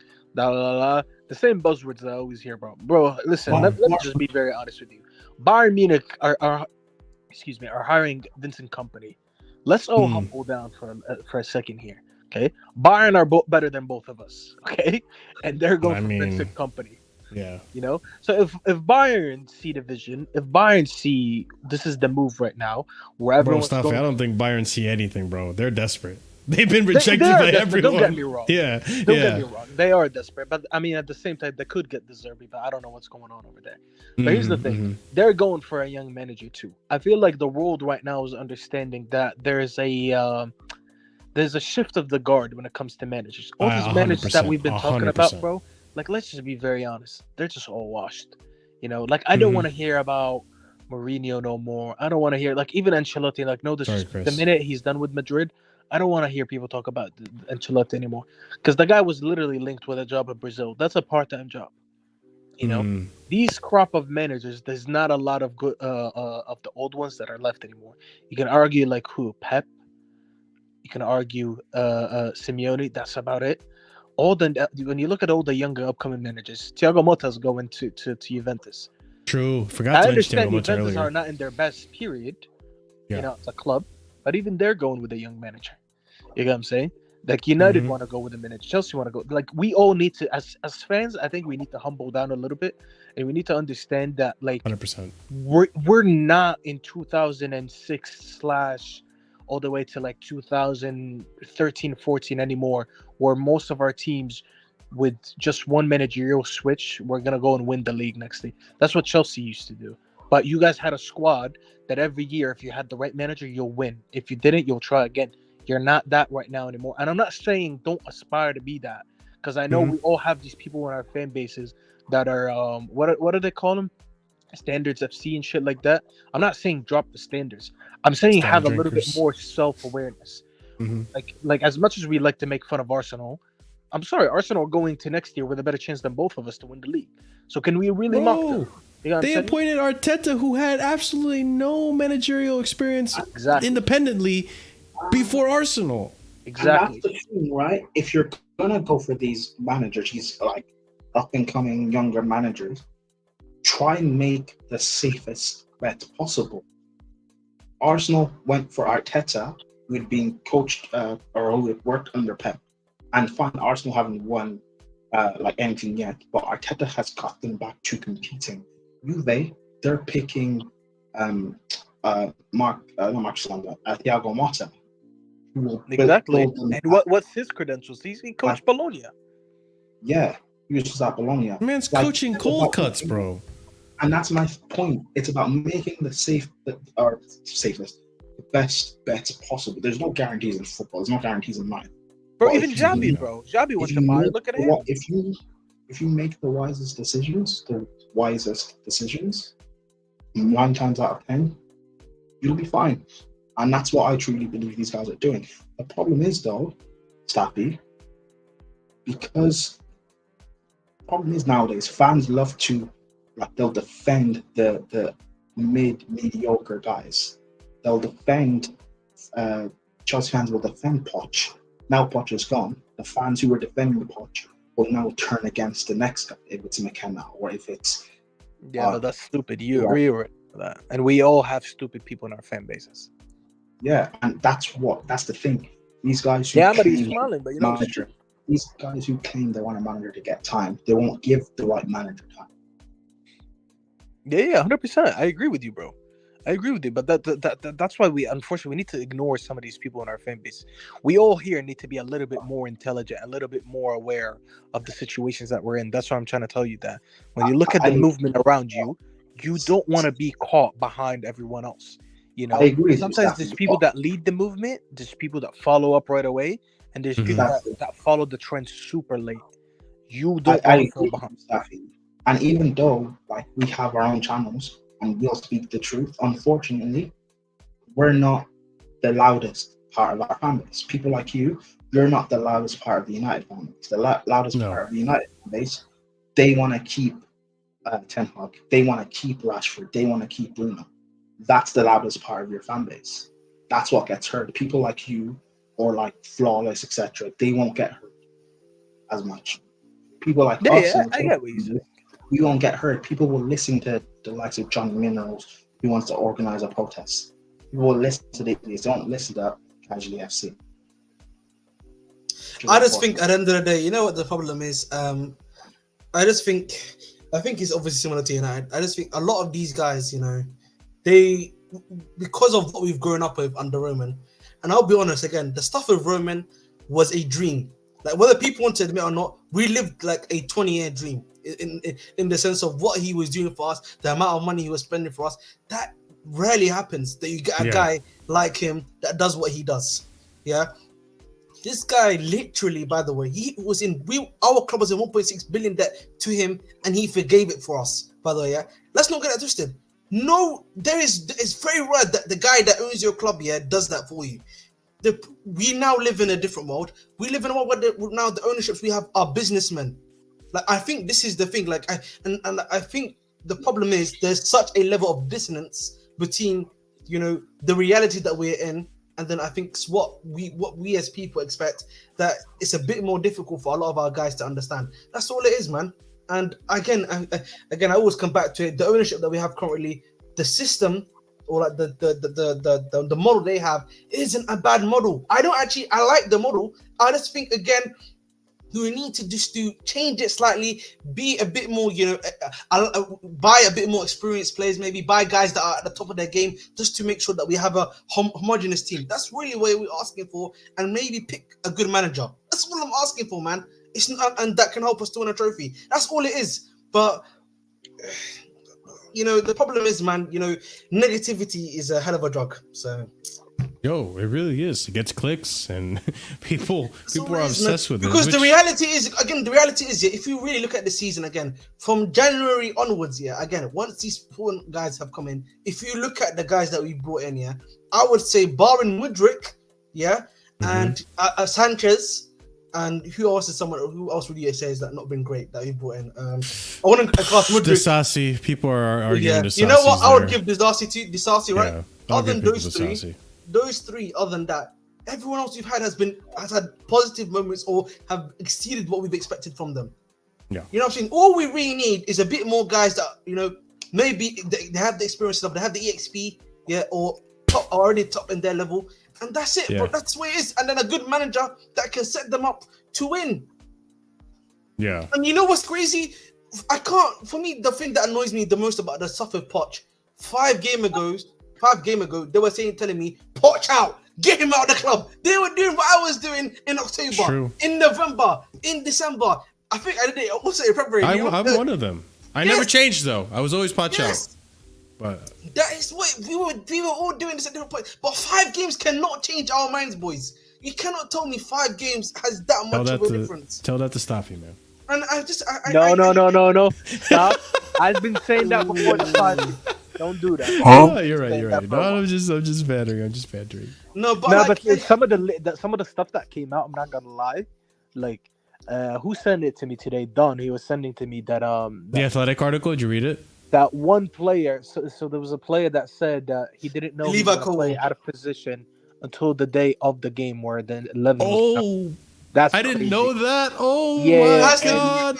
Oh, you didn't read that? That was part of the article. Yeah, I didn't see that. Oh my god! Yeah, so like a player was playing out of position, but he wasn't told until he saw the 11, and that's crazy. How you gonna tell someone that he's gonna play out of position? Do you know what the worst thing is, by the way? I'll tell you the worst thing about that. That's such a wicked. You know about that, right? There are so many players this season that have played out of position. We don't know who they're talking about. Exactly, that's what I was going to say. That's not even the issue. The fact that you didn't know. The fact that you didn't know is what's shocking to me. Safi, Maatsen this season is a left back. He's played right wing. Gusto, a right back, has played left back. Correa, a left back, has played right back. Cole has played left back. Chilwell has played left wing. Conor Gallagher has played CDM, 10, and left wing. Enzo has played as a striker. Need I go on? Disasi is right back. No, I feel. Listen, at the end of the day, a part of it was him trying to learn his team. I'm not exempting him, but I feel like managers do stuff like that sometimes to learn their team. Like at some point, we realized that Ashley can play left back. We didn't know that until we tried it. I don't have an issue with that. Maybe you listed a little bit too many incidents where like, all right, well you have enough players to play them in their own positions. Why are you doing too much of that? I hear that. But the shocking part to me is like for them not to know. How am I coming into game day not knowing that today I'm playing out of position? What are you doing on the training pitch then? Because that's the biggest. Actually, running. I said that was going to be reported. We were running. You know what I said in the last summer? I said Poch is going to succeed with you guys in the first year, mainly because there's no European competition. I said getting to spend more time with these players on the training pitch will be very beneficial for them because he's going to have more time to implement his plans. When you have a whole week to train players and you didn't even think of calling them like, hey, listen, come to my office. And you're like, you know what? Next game, I might have to play you here. Bro, you're telling me during the week, 6 days before, between both games, you didn't have a minute to tell them, hey, listen, I'm playing you out of position. Let's try in practice. Let's see if you're good in this position instead of that position. The fact that you didn't address it to them, bro, you 100% need to deserve to get sacked for that. The fact that these players, by the way, still backed him after all this and they showed like emotions towards him when he got sacked, that shows me more about the players than him. Because these players will be patient with the next manager. That's a good thing you guys probably learned about. But I think part of it though, Staffy, is because I think unlike other managers that will call out the players in press conferences and so on and so forth, I think Pochettino gave them a lot of leeway and wasn't disciplined with them enough at certain points. I think he was really relaxed with them. It's another thing, Marshall. Like this is just a consequence of our transfer strategy. And I'm not saying this is bad what we've done, but buying players from what Chelsea fans would consider to be obscure clubs and stuff like that. Like we usually wouldn't buy from a Villarreal or a PSV Eindhoven or I don't know, wherever else that we don't usually shop from. These players simply don't have, and they're young players as well. They don't have a standard for what a great manager is. So as bad as Poch has been, he could realistically, by their standards, be good because they haven't been with the elites, not like we have as fans. Away from football for a second. Sorry, but Brunson got named in the All NBA second team. Yeah, man, congrats. And Halliburton is in the third. So hold that, you pussy. Hey. Listen, all I care about my guy Jokic, man. 15, first team. Jokic is my guy, bro. I'll never diss Jokic. That's my guy. That's it. You know, we on that one. That's the one thing we'll agree on. You're here. You're a United fan. What are your thoughts on? Let me get his full name up. Diogo Dalot. Oh my God! Let's not do this. Let's not do this. Time, no. I don't got time for this. Let me do my thing, dude. Real quick. One quick sentence. All I'm gonna say is, next season, give this guy the armband. That's all I'm saying. Okay. I'm not even joking, bro. So big up to Soliman. I appreciate the membership, and he is now a match going casual. He said here, give it to Fabregas and JT, get it over with. Big up the panel. CP, I haven't heard from you primarily for the most part. I only heard from you maybe 2% of this whole stream. So I want to hear what you have to say, my friend. Sorry, you're gonna give me some time. I have a lot of things to say right now because wow. It's a lot, yeah. First, I want to say. Marshall, I'm gonna drop off though. I gotta go, bro. But listen, I'm going, bro. Thanks for hopping on. I'm gonna be watching you guys in the comments. So, but love guys, like and subscribe. Yeah, let's go. By the way, we did achieve 100 likes, so big up to the chat. I do appreciate you guys for that. Thank you so much. Play that. Yeah. It's amazing. By the way, I lied. I'm gonna slander Reece James, but thanks for the likes. It's this guy. All right, Curry, cook, my friend. I hate our fan base. Fuck our too. fan base. Fuck you all. Yeah. Fuck every single one of you. Fuck you. I don't care if you are in this panel right now. I like you people, but still, fuck you all. You know what? Fuck it. Hey, fuck wait you a all. minute. Fuck me too. Fuck me too. You know what? Because I'm so done. I am so done. I am so done with this nonsense with the stupid supporters of the stupid club. I see comments right now of this someone in the comments saying, "Oh, these owners have no clue, but no ambition." But then we fired a guy because he didn't get to our ambitions of top 4 and a trophy. So what contradiction are you showing with that? Explain that logic to me. It's. I can't explain it. Also, don't be talking ambition and suggesting Cesc Fabregas and John Terry as manager and assistant. That's just Soliman. He's just bantering. Listen, can I just say, man, tomorrow we will probably know again. But and I said this to Will. I don't know. I think he left yet, but I was saying to you guys, by tomorrow midday, we will know who our manager is. By the way. Oh, you did say that, didn't you? Yeah. By tomorrow, I said this to Oliver actually too. By the way, I said either by tonight or by tomorrow midday, we will know who the Chelsea manager will be. More than likely. And if it does turn out to be McKenna, as Jacob Steinberg, all he said that's triggered this craziness is that we've contacted Ipswich, right? Then I don't know what to say. I'm interested to see what the reaction is going to be if it's De Zerbi, by the way. Oh, but go on, Curry. I know you. Because for me, go ahead. Yeah, because for me, if we don't get a similar reaction for De Zerbi than that we do for McKenna, then they're lying to themselves. Curry, cook. I know you have a lot more you want to say. Sure. And someone saying can't stand CP arrogance. Yes, I am an arrogant fan because I'm used to winning. I have standards, and I'm gonna keep those standards that you frauds apparently can't yourselves since the Frank Lampard era. Okay. The nonsense with if people are saying let's get a winning manager, let's talk about the winning managers in the world that we can get. Let's go through one by one because I got fucking time. Pep we're not getting. Klopp is never coming to England or playing with or going to any one of our clubs. Let's be honest. Yeah. Ancelotti is going to go to Brazil or is probably going to get a national team job. Allegri has turned into a bum for Juventus. Does anyone want to say Pioli from Milan? He's turned into dog shit. Alonso has won things, but right now PYS just tweeted, "Is this the Alonso project you guys want?" Even though he's been 52 on games unbeaten, but because he lost the Europa Finals League game, he's getting flack right now. And he's still in a final for an FA Cup. Sorry, he lost one game this entire fucking season in the final, people. Okay, let's go through more people. We got Tuchel. His time has come and gone. You can have opinions. We can disagree on that. Hey, His time has come and gone. Tuchel lost the league to this Okay. Alonso guy that everyone's saying is a failure. So, Thank you. So Mourinho, his time is done at the very highest level. Okay, I've now gone through every manager that's available. That's one of the besides Xavi Hernandez, who some of you guys want, some of you guys don't. But he came from the Saudi Arabian league and then led a Barcelona squad. But you guys are gonna have problems with McKenna, who's in League Two. I'm pretty sure League Two is championship is better than the Saudi not even Saudi Arabia. It was the Qatari league. Apologies, the Qatari fucking league. And we're gonna have issues with McKenna right now. By the way, I've just gone through every winning manager that is not retired right now. Every winning manager. But Corey, I think the issue that and this is a valid issue, by the way.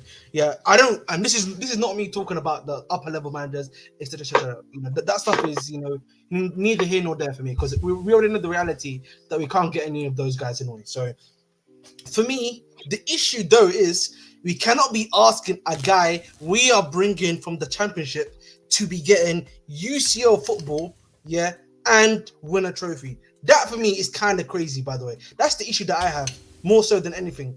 Even if we are to bring him in, which I personally would hope not, but we can't ask him, hi there, McKenna, morning, welcome to Chelsea Football Club. Yeah, this is what we're asking from you, UCL football, please, and a trophy. You can't do that to that guy, bro. You actually have to give the bro time. We're literally telling him, we're literally giving him, it's almost like a suicide mission that we're giving him, bro.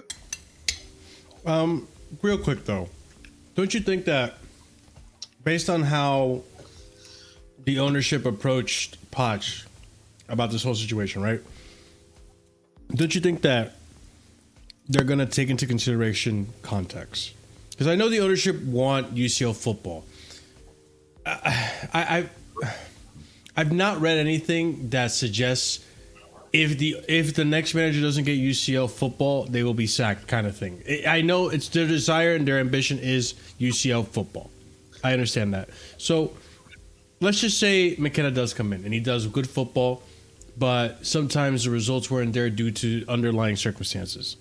Do you think that if he comes close, the ownership will look at the context and say, okay, let's try again next season? The problem is, Marshall, they're saying that we must finally get UCL football. This year has to be the year we get UCL ball. That's the thing. So we can do fifth and win Europa League. We can do fifth and win Europa League. Yeah, you know what I'm saying? But like the thing I'm saying, they want UCL. They're saying you must get UCL though. That's the thing. Okay. They're trying to get you, but the thing is, these owners aren't stupid. They tried to back it with Potter. They tried to back it with Poch. If they get to the point, right, they will back with this guy. Fine. If what Marshall said, we are playing well, there's signs of progression, but say we miss out on top 4 by 3 points, whatever it is, 5 points, they're not going to sack him. That's what I mean. Yeah. It wouldn't make sense. There's signs No, I'm of sorry. progression. What? That doesn't make sense, because from what they have told us, that does not fucking make sense, because we just progressed from 12th to 6th and we're 5 points away from top 4 and we still fire Pochettino even with 5 games winning streak. There is no progress. There's context to that though, Curry. The context to Pochettino is that, one, Pochettino had all the tools to actually make UCL, but he fucked himself over with tactics. So why can't the next manager? So why can't the next manager, who's supposed to be better tactically? I'm sorry, and we're going to be spending 100 million on Osimhen this season. And we're not saying, like, and there's no Klopp. There's no Klopp. It's Slot, and we don't know how he's going to do either. There's no Klopp. It's very likely. Go ahead. Here's the thing: there are multiple avenues. Like, assuming Man City win, we're in Europa League. For me, yes, the target next season: get top 4 and win Europa. Now, if you finish 5th, we're 3 points off, 2 points off. but you've won Europa and say you've also won the Carabao Cup, that's a good season. Because we're back Yes, in I the agree. Champions So that's what I'm saying. Yes, so it's no. I just said 2 seconds earlier. No matter how we get Champions League, so that means if we win Europa and we come 5th, that's the aim. Their aim is technically get Champions League, and if you can get a trophy. So if you win Europa, it's a win-win, right? That's the thing. And everyone's saying, hey, we're too little and too arrogant to, we can't demand wins from our team. Yes, we can, because Manchester United are demanding wins and trophies from their team. Arsenal, their bottle jobs for the most part, are going to be demanding a trophy this upcoming season from their team. Man City know they will get a trophy from their team during this Pep's period and before when they got bought by the Emiratians. I'm sorry, yes, we can. Bayern Munich just fired Tuchel for not winning anything, and he's been fired. Xavi won a league last year and got fired this year for not winning anything this year. Madrid do that all the time for not just winning the league, not winning the Champions League. They fire people even if they win the league. PSG have done that in the past. What are you talking about? No team has divine right. If we don't, then we fire them because we want to win a trophy. Juventus are going to hire Thiago Motta. Fine, he might not find. It's unrealistic to expect him to win the Serie A or even challenge. But I guarantee he will be expected to get top 4 or get Champions League football and or winning trophy. Allegri got fired for winning the Coppa Italia 3 days ago. He won it 3 days ago, and he's being fired for not winning the league. That's a little disingenuous. Yeah, it's a little bit more to the Allegri sacking than that. Yes, I get it, but Juventus do it all the time. Allegri the stuff they were doing to Allegri in the papers and they were leaking to him. That was not nice, bro. He was like, "Fuck you, I'm getting out of it." That's why he really left that. They were on a downward spiral with Allegri. But that's the thing, Marshall. Everything has context. Yeah. On paper, this season we finished 5th, a couple of points off top 4. But when you look into it, we have been awful for 90% of the season. Now, next season, if we are amazing for 90% or whatever, we miss out on top 4 by a couple of points, or we're in a Europa League final, and we win it, that's a brilliant season. So, like, everything has context. You need to. That's why the owner sacked Poch, because they didn't look at it on paper. They looked at the context. Everything has context.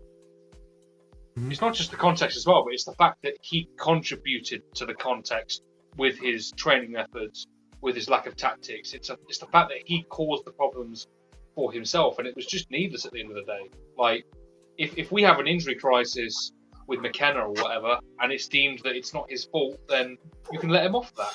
Bro, Oliver, by the way, can I just go? I'll let you continue here. That injury thing was really annoying me because when I was listening to when I was on the Mo's channel recently, just like 2 hours ago, he was having an argument with me about, but if they're getting injured, on what's it called, if in training they're getting injured, right? Why do they still love him? I was like, because he's great, he has personal relationship with them. That's the difference. He's the one that is causing the injuries. What about the majority of our injuries, by the way, have been muscle injuries? Muscle fucking injuries. That's been caused by fucking overtraining. We know that. Gusto's had muscle overload how many times this season, by the way? That's when we had to have Disasi play right back. Do you remember? Mm-hmm. How can I not? And sorry, I wanted to keep continuing my thing. So Gabriel is saying, we can set a target, but if we meet it, what do you want to do? You know what we used to do for 20 years as Chelsea? If we didn't meet our targets, fire a fucking manager every fucking time. That's what Real Madrid does as well. Fire their fucking manager every fucking year. They don't even win the Champions League. The Bosque, who was the Spanish coach who won the World Cup, he won the league, and because he didn't win the Champions League that season, he got fired. I can name you countless times people who have won the Spanish league for Madrid and get fired for not doing well in the Champions League. That's what happened to Mourinho even, and he progressed them to the furthest point. They had progressed over 15 years. I've said it before. In the semifinals, consistently. What are we doing? Like, we're not used to being Chelsea Football Club under Roman Abramovich. And people are saying, they fired so many people. We didn't have that. You know, we had fired 5 managers in 3 years between 2009 to 2012. You know, in 2012 alone, we had 3 different managers. February 2012, we had Villas-Boas. But by the time it was November and Feb, end of Feb, we had Di Matteo, and by the beginning, the mid of November, we had the former Liverpool manager. I'm forgetting his name. Sorry.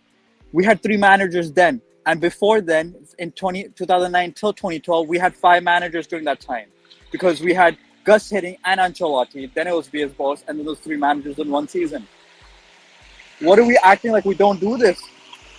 We fired Mourinho. We fired Ancelotti at the touchline after he won the league the year before for Gus Hiddink, and we went to the Champions League final. We did that with Frank Lampard, and he got us top 4 the year before. And we got Thomas Tuchel midway through and won the Champions League. We've done that so many times in the 20 years of Roman's reign. And what's the difference of them doing it? What is the difference? And like I said, most of these managers the top managers aren't good enough anymore. They're past their prime. The only ones that are and the ones that are still great aren't available. Klopp will never be a manager in this league for any other club besides Liverpool. Pep is in Man City. What are we going to do? Ancelotti's basically waiting for a national team job. Alonso is good, but you guys just criticize him for losing after 52 games. He lost his first game in a final, and PYS and others are criticizing him. Is this the Alonso project you guys want? You guys are you kidding me? He's 52 games unbeaten, destroyed the league, and lost in a Europa League final. I'd love It's a really shallow take. Still had a really final. Shallow take. Still had a final for their version of the FA Cup that he could still win, so he could win a double. And they're saying, "Is this the Alonso project you want?" Mourinho's time is done and gone. Roma had. Why do you care? CP, Roma's bro. had a better Respectfully, season. bro. 1 second, CP, bro. But listen, why do you care what these guys are saying? No, I'm responding to the comments. No, I'm responding to these comments. Because these comments are the ones constantly saying, like, what managers can we get? Oh, compared to the managers why are you comparing our managers to Allegri? Well, Allegri right now isn't good enough either. Allegri came back and hasn't won the league for them. If we hire a rookie with promise, then we can't demand a sack. Yes, Gabriel's correct though. But Gabriel was right. I don't know. He's not saying anything wrong with this comment. I think that's a fair comment. Not this comment. There's other ones before. That's why. Yeah, no. That's fine. It's fine. But hold on. Yeah. This actually transitions me into what I meant to talk about before. I just found a tweet finally. So according to Matt Law, breaking: Chelsea's next manager will be under pressure to deliver UCL football and compete for trophies. I think it's a fucking given. The owners want UCL football. So again, it's like. We go back to that context, right? If McKenna or Maresca is the next manager, I'm sure that with this team, they can compete for top 4 if they're competent enough managers like people say they are. Again, I don't know. I'm not going to pretend to know, right? But if they miss out, there's context to it, I think. And the ownership...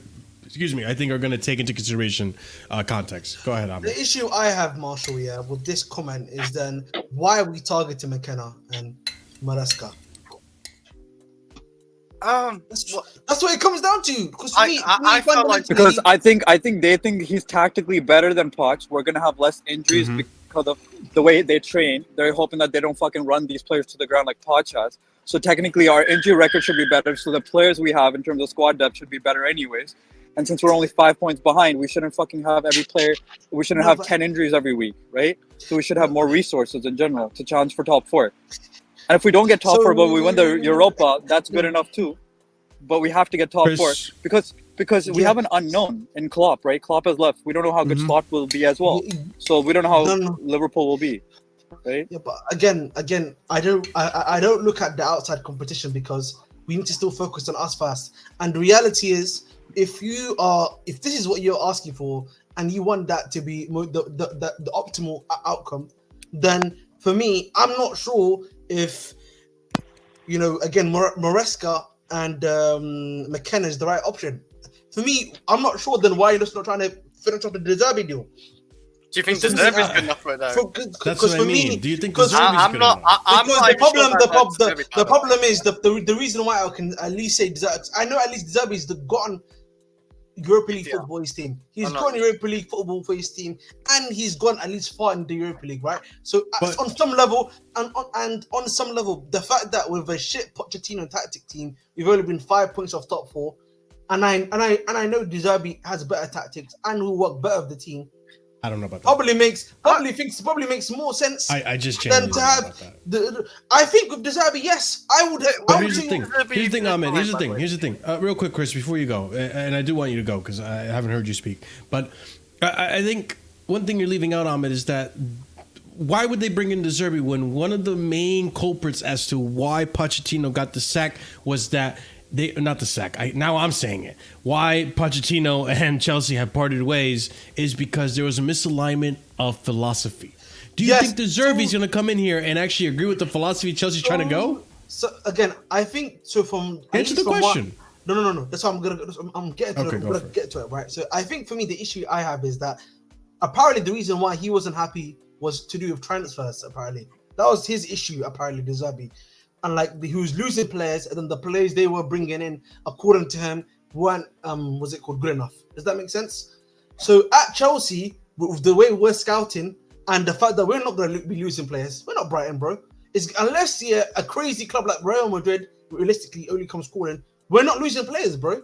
So I think from that aspect, I don't think that's going to be much of a problem, in my opinion. And also, I think for me, if your aim as Chelsea Football Club is maybe we get in Deserbi, gives us top 4 UCL trophy, and gets into UCL and gets to some level of a trophy, or if not competes for us, and then you have a Javi Alonso that's free, you have maybe a Klopp that's free, you have a bunch of other managers that maybe might be a bit more freer, and you sign them to a short-term deal like Poch, it might be actually much better for you because the market might be bigger and you'll have more options.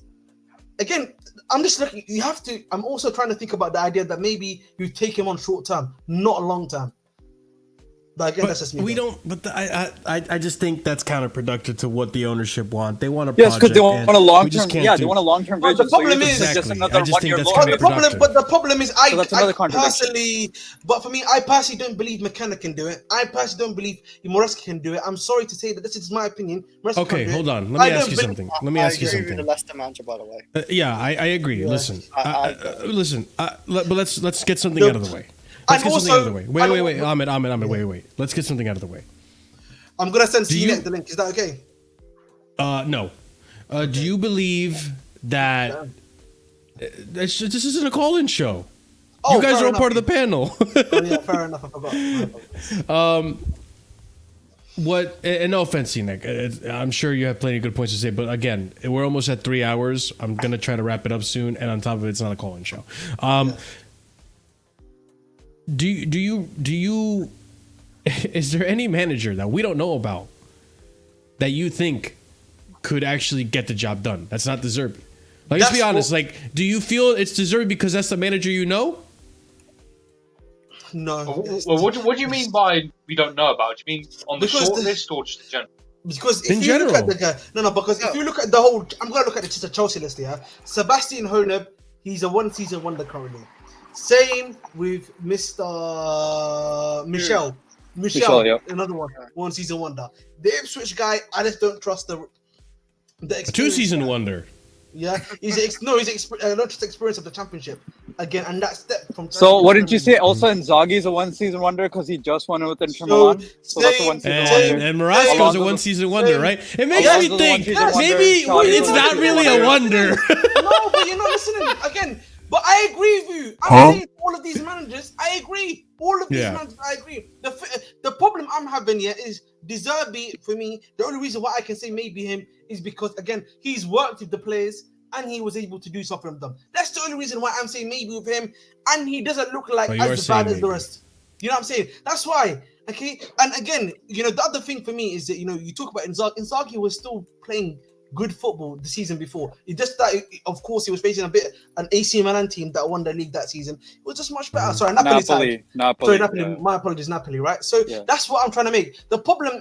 So there's at least pedigree there. He reached that over time. He was getting there step by step. Inzaghi. The problem we have with all these guys, they're all currently 1-season wonders. That's all it is. No, but he also lost an AC Milan side. He's been there for 3 years. That's the thing. That's why I said 3 years. He said, but it's been AC, then Napoli, and then and then it's But again, keyword, he's been developing over those 3 years, though. Yes, he lost those 2 years, but he was step by step getting to the top. The problem that we have, McKenna, he's been at Ipswich for 2 seasons, I believe, right?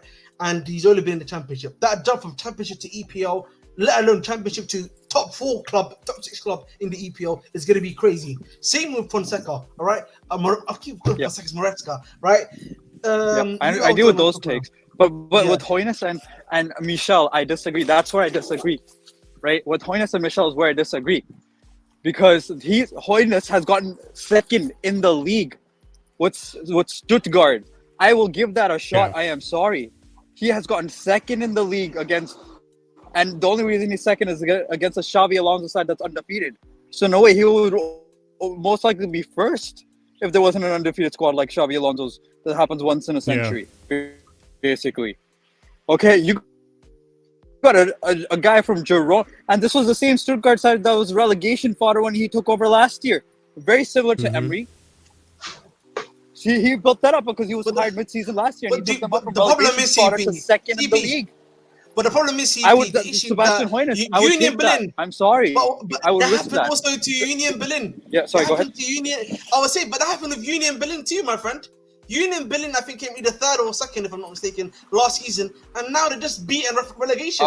Union Berlin were not second. Union Berlin were not second because Borussia Dortmund were battling Bayern Munich for first. I said, I think they came 2nd or 3rd. That's why I said 2nd or 3rd. I said, right? So I was like, they went up to that top and then bang the next 4th. season. I think they stuff like that. Yeah, you know what I mean. 4th. Is it 3rd? It was either 3rd or 4th. I'm checking right now, boys. It's 4th. Yeah.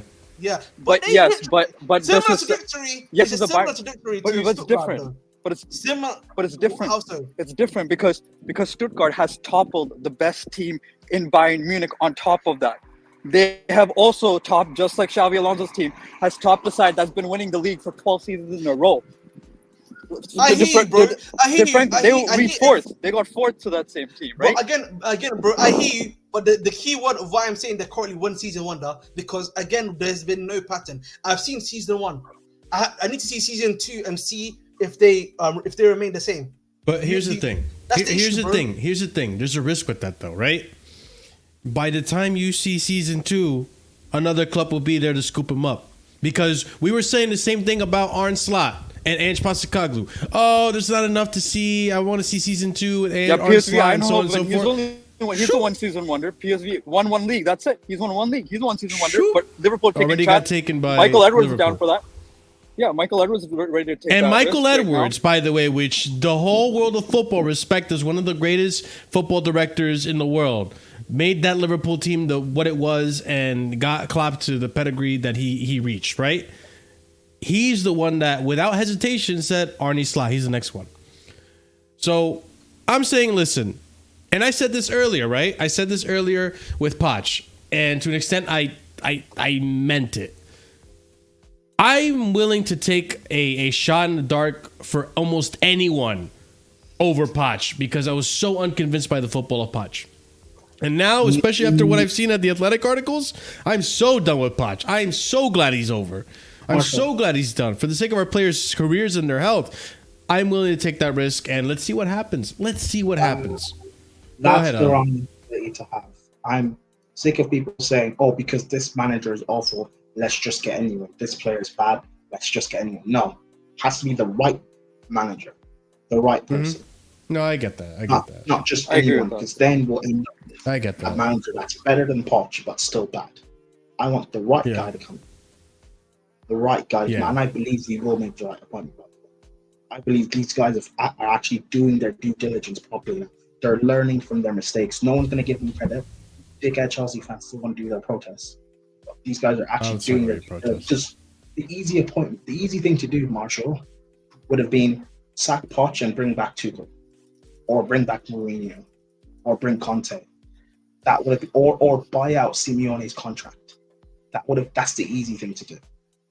They didn't do that. They're actually doing their due diligence, and I respect. You know what's crazy? You know what's crazy, Prime? Yeah, is that if this backlash is very raw and it continues, imagine if they do bring back the guy that I do not want, the guy that I do not want in Tuchel.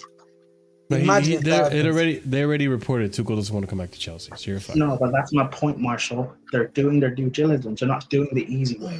Yes. Yeah. There's no PR now. They actually have a plan. Yeah, and to be, I hate to throw this stat out there because it's honest and it's real, but there's context to it. Statistically speaking, the recruitment team did improve us. We did go from 12th place to 6th place. They got Poch, and it's 50-50, right? Because if Poch had not fucked around and actually was a competent manager and didn't fucking just throw pie in the face of the recruitment team, we could have gotten in UCL, and the recruitment would have been no one would be saying shit about the recruitment team. But because Poch fucked around, now it's on the recruitment team, all this and that and that. But it is also the recruitment team for not taking action. So there's context to it, guys, and you do have to look into that. So technically speaking, the recruitment team did well with Poch in the sense that he did get us in Europe again and improved the team from last season. So Marshall, to add on to that point, you know what? That's a new viewpoint I didn't see it as in terms of. So I want to know what these people want right now, because these same people are rating Poch, which this recruitment team initially got in. So shouldn't you have enough trust for them to get someone else, right? So now either you rate their appointment in getting a manager like Poch, or you rate how we get players. You got to rate one of the things they've done. Yeah. Or if you rate a bit of both, then they've done their job, no? Because now they've gotten a guy like Poch who you rated with some decent players. He developed them. So if you develop them to a point, then the next manager, who they will choose as well, should help to improve them even more. No? Mind you, because the development ladies team and gents, got both of these parties, the management and the players. Mind you, ladies and gents, I also want to point out too is that like everyone wants to say inexperienced players, yada yada yada yada, this and that. Okay, listen, I get it. Now these players have an extra year under their belt. They played under Poch, and we've seen some of these players actually develop and grow and become better players this season. Who's to say next season it won't go better now that they're a little bit more honed and seasoned, right? There's still a little bit of an experience, I get that, but now they're a little honed and seasoned now, especially going through what Poch put them through. But another thing I want to point out too is that in that short list, that the original, original short list that came out once Lampard left, in the recruitment team did scout Ange Postecoglou in that list. And you've seen, and I'm going back to, I'm total loop back to this. Tayo saying Ange came to a stable situation, Poch came into a mess. Big difference. Poch done the new gaffer a favor, stabilizing things a bit. Exactly. That was my reaction. Exactly. Sorry, how is it stable when Harry Kane lost Harry Kane. was so unstable? Was the given losing their best player, the best striker in the league, arguably, and you're saying that's a stable situation with Daniel Levy, but Daniel Levy as the owner is a stable situation. Exactly. Are you joking? And even in that situation, he was still able to get close to top 4 finish. He finished. You know fifth. what, Marshall? End the stream, Dave. It's getting crazy now. The comments are getting louder. End the stream, Dave. Man. We're gonna end it. We're gonna wrap it up. But go ahead. It's funny what a year will do. I remember, was it not last year? Spurs were being rejected by every manager under the sun. Yes. Am I wrong? Was it not last year? Everyone was talking about 2 years ago. It was 2 years ago, bro. 2 years ago. 2 years ago. Was it not last year? Everyone was talking about the mess Spurs are in because they had a serial winner in Conte, couldn't do anything. Serial winner Mourinho got sacked before final. Prime, I heard pundits saying they were a bottom half team without Harry Kane. Hold on, Oliver, stop. Everyone was complaining about how bad Spurs are, how bad they're run by Levy. Now fast forward a year and apparently they're perfect. It shows how much a manager can do. All I'm saying. You know what it is, man. Listen, guys. Guys, personally, I just want to say, listen. Thanks for the stream today. I feel like we've got too many hot headers right now. You know, McKenna Juice is not juicing in the chat. Listen, that user can get a ban because obviously he's a new fan, doesn't see how obviously wait, hold on, let me land. Obviously, over and over, I have iterated the criticisms on the recruitment team, so on and so forth.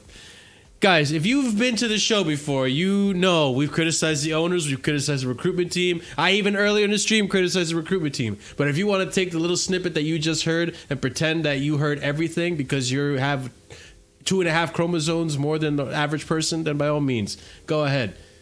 Get that ban for being an idiot. PRS, big man. Does it sound like I watch does it sound like I watch soccer? Have shame, man. Have shame.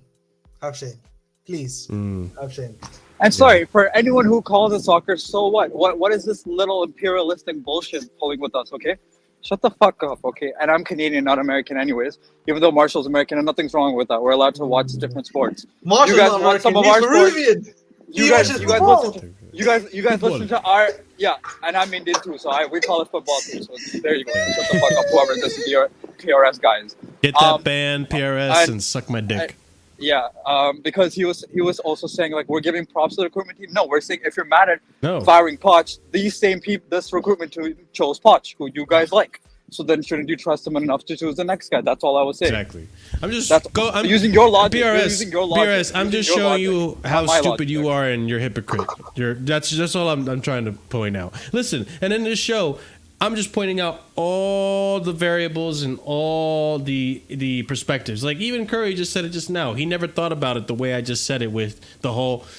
Technically, the recruitment team did get us into not Champions League, in Europa.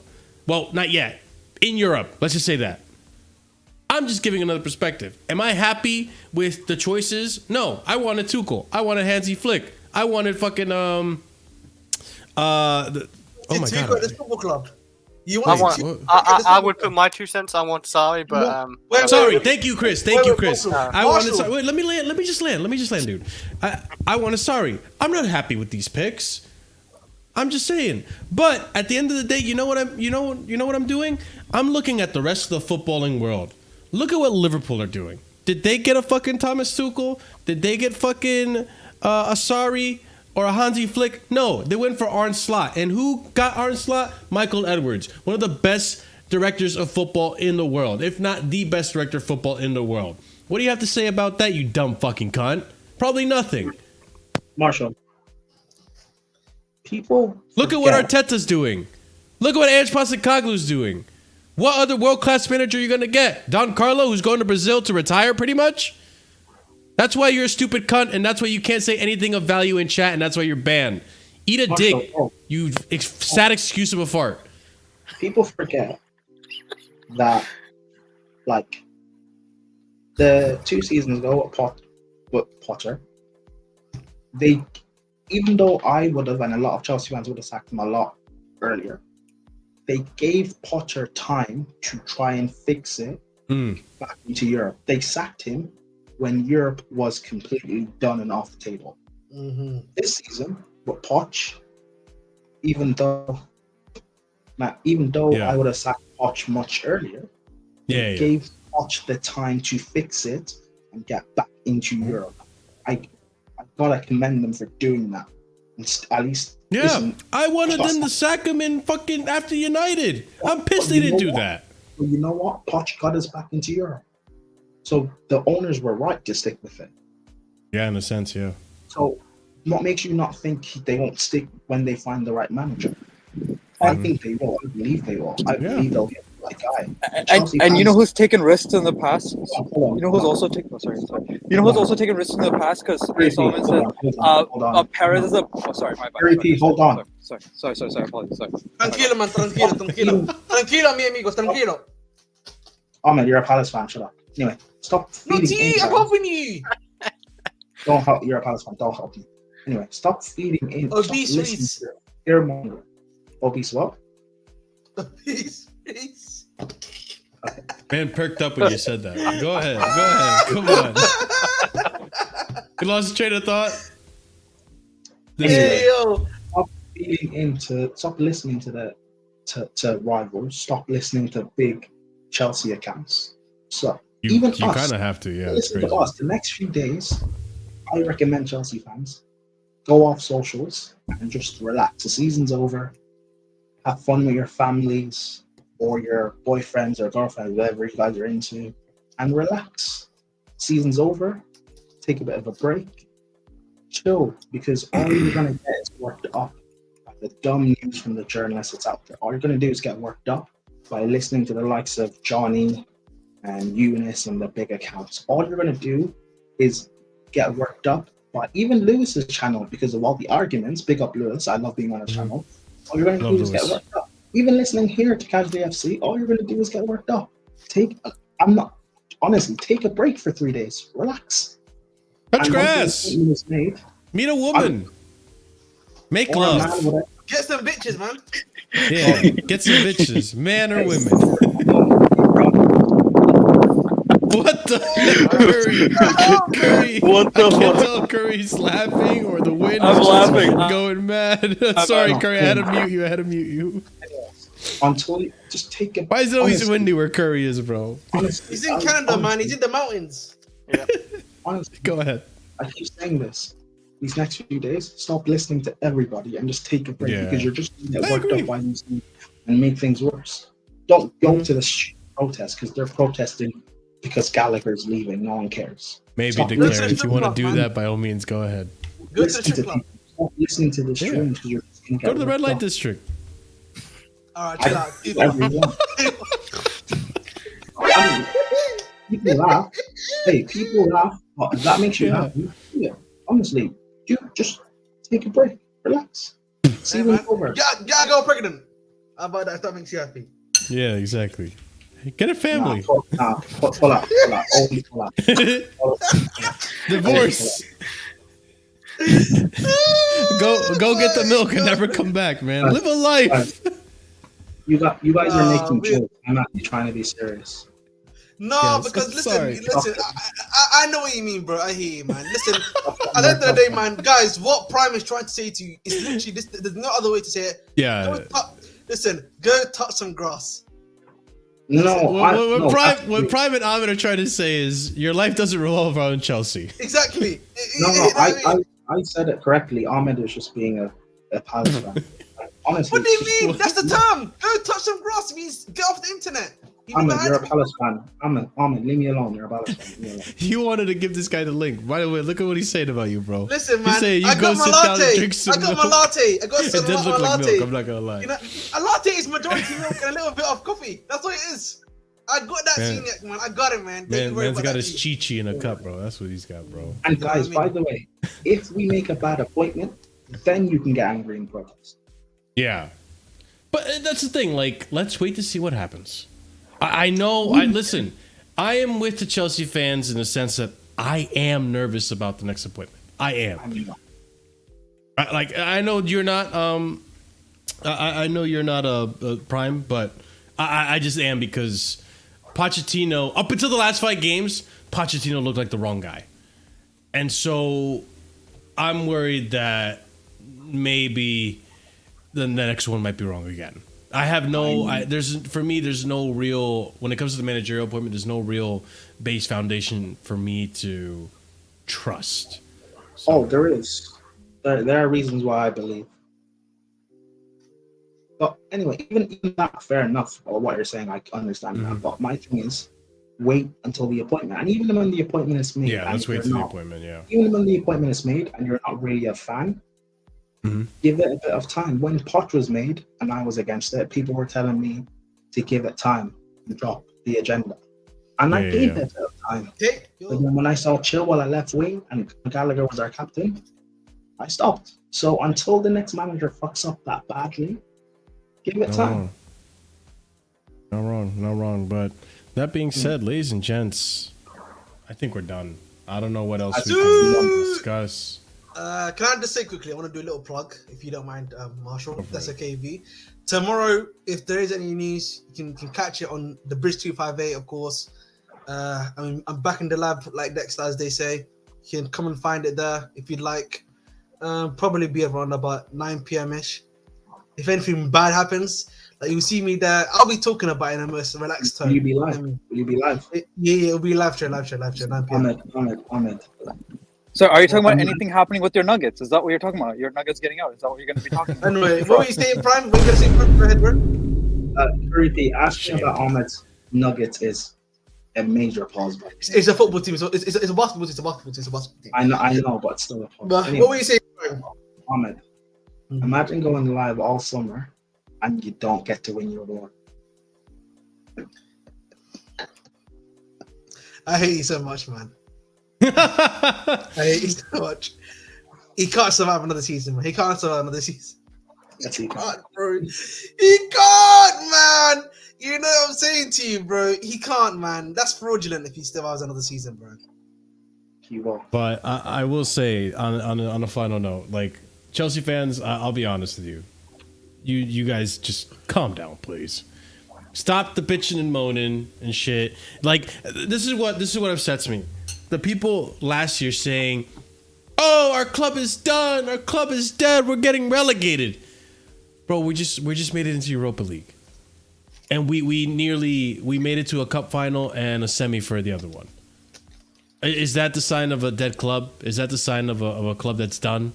I don't think so. I don't know, man. So- Maybe. Yeah, maybe. I guess you're failing upwards. I guess you're dying upwards. But at the end of the day, I think like what Prime said. Prime is absolutely right.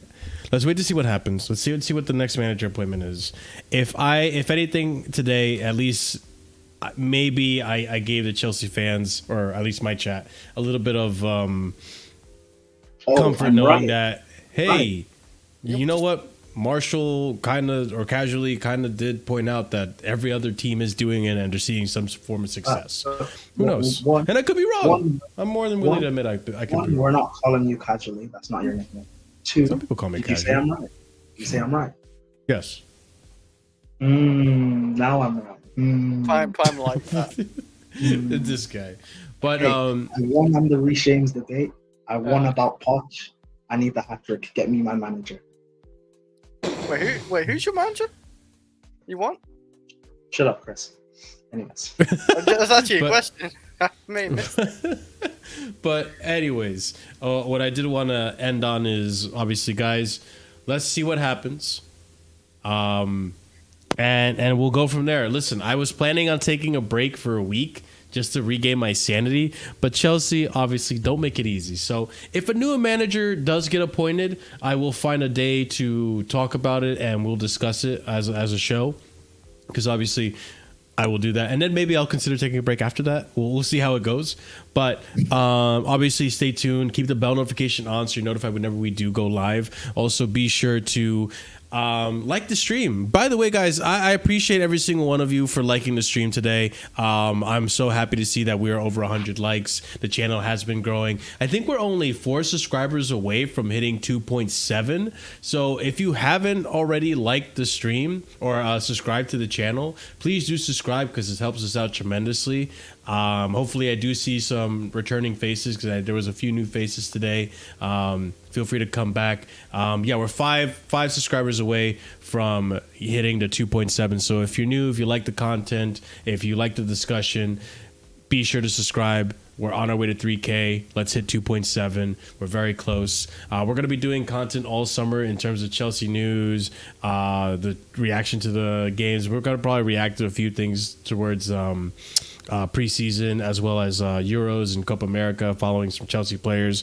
We're going to have news here. It's always like a 3-hour long podcast style stuff, so you can always put us in the background. We'll help you get through your workday and all that stuff. So be sure to subscribe, smash the like, bell notification, notify when we do go live, especially now that the managerial appointment could be imminent.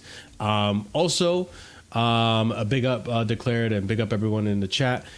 Also, check out the links in the description. Lots more content on there. Twitter, Discord, all that fun stuff. We have an awesome Discord community that's very active. If you're watching in the future, leave a comment. Let us know your thoughts on everything. Where do you stand on this? Are you just as dramatic as all the other Chelsea fans on Twitter and YouTube? Or are you more calm about this? Do you have a little bit of faith? Or are you looking at the recruitment with, magnifying glass, So big up to everyone. And as always, big up to our members. And at the end of every show, proper casual tiered members and higher get a shout out. And we're going to do shout outs to B-Man, JC, Ishi, EE, Hassan Nawaz, Uncle Jester FC, Will, OG Turbo Jesus, Dark, Adrian, Pelu, Coco624, The Danzo, Gabriel A, Adib, AK Satid, Joel, and A. Soliman. Thank you so much for your support. And that being said, guys, we'll see you again maybe in a week, or maybe when we get assigned a new manager. I don't know yet. We're going to find out soon. So stay tuned. Plenty of content to come. So I will talk to you guys very shortly. And as always, stay casual, and we're gonna end it on this one. And stay tuned to the Bridge 258. We'll see you guys later. Peace. Can I just say this before you go? Go. Almost okay. No.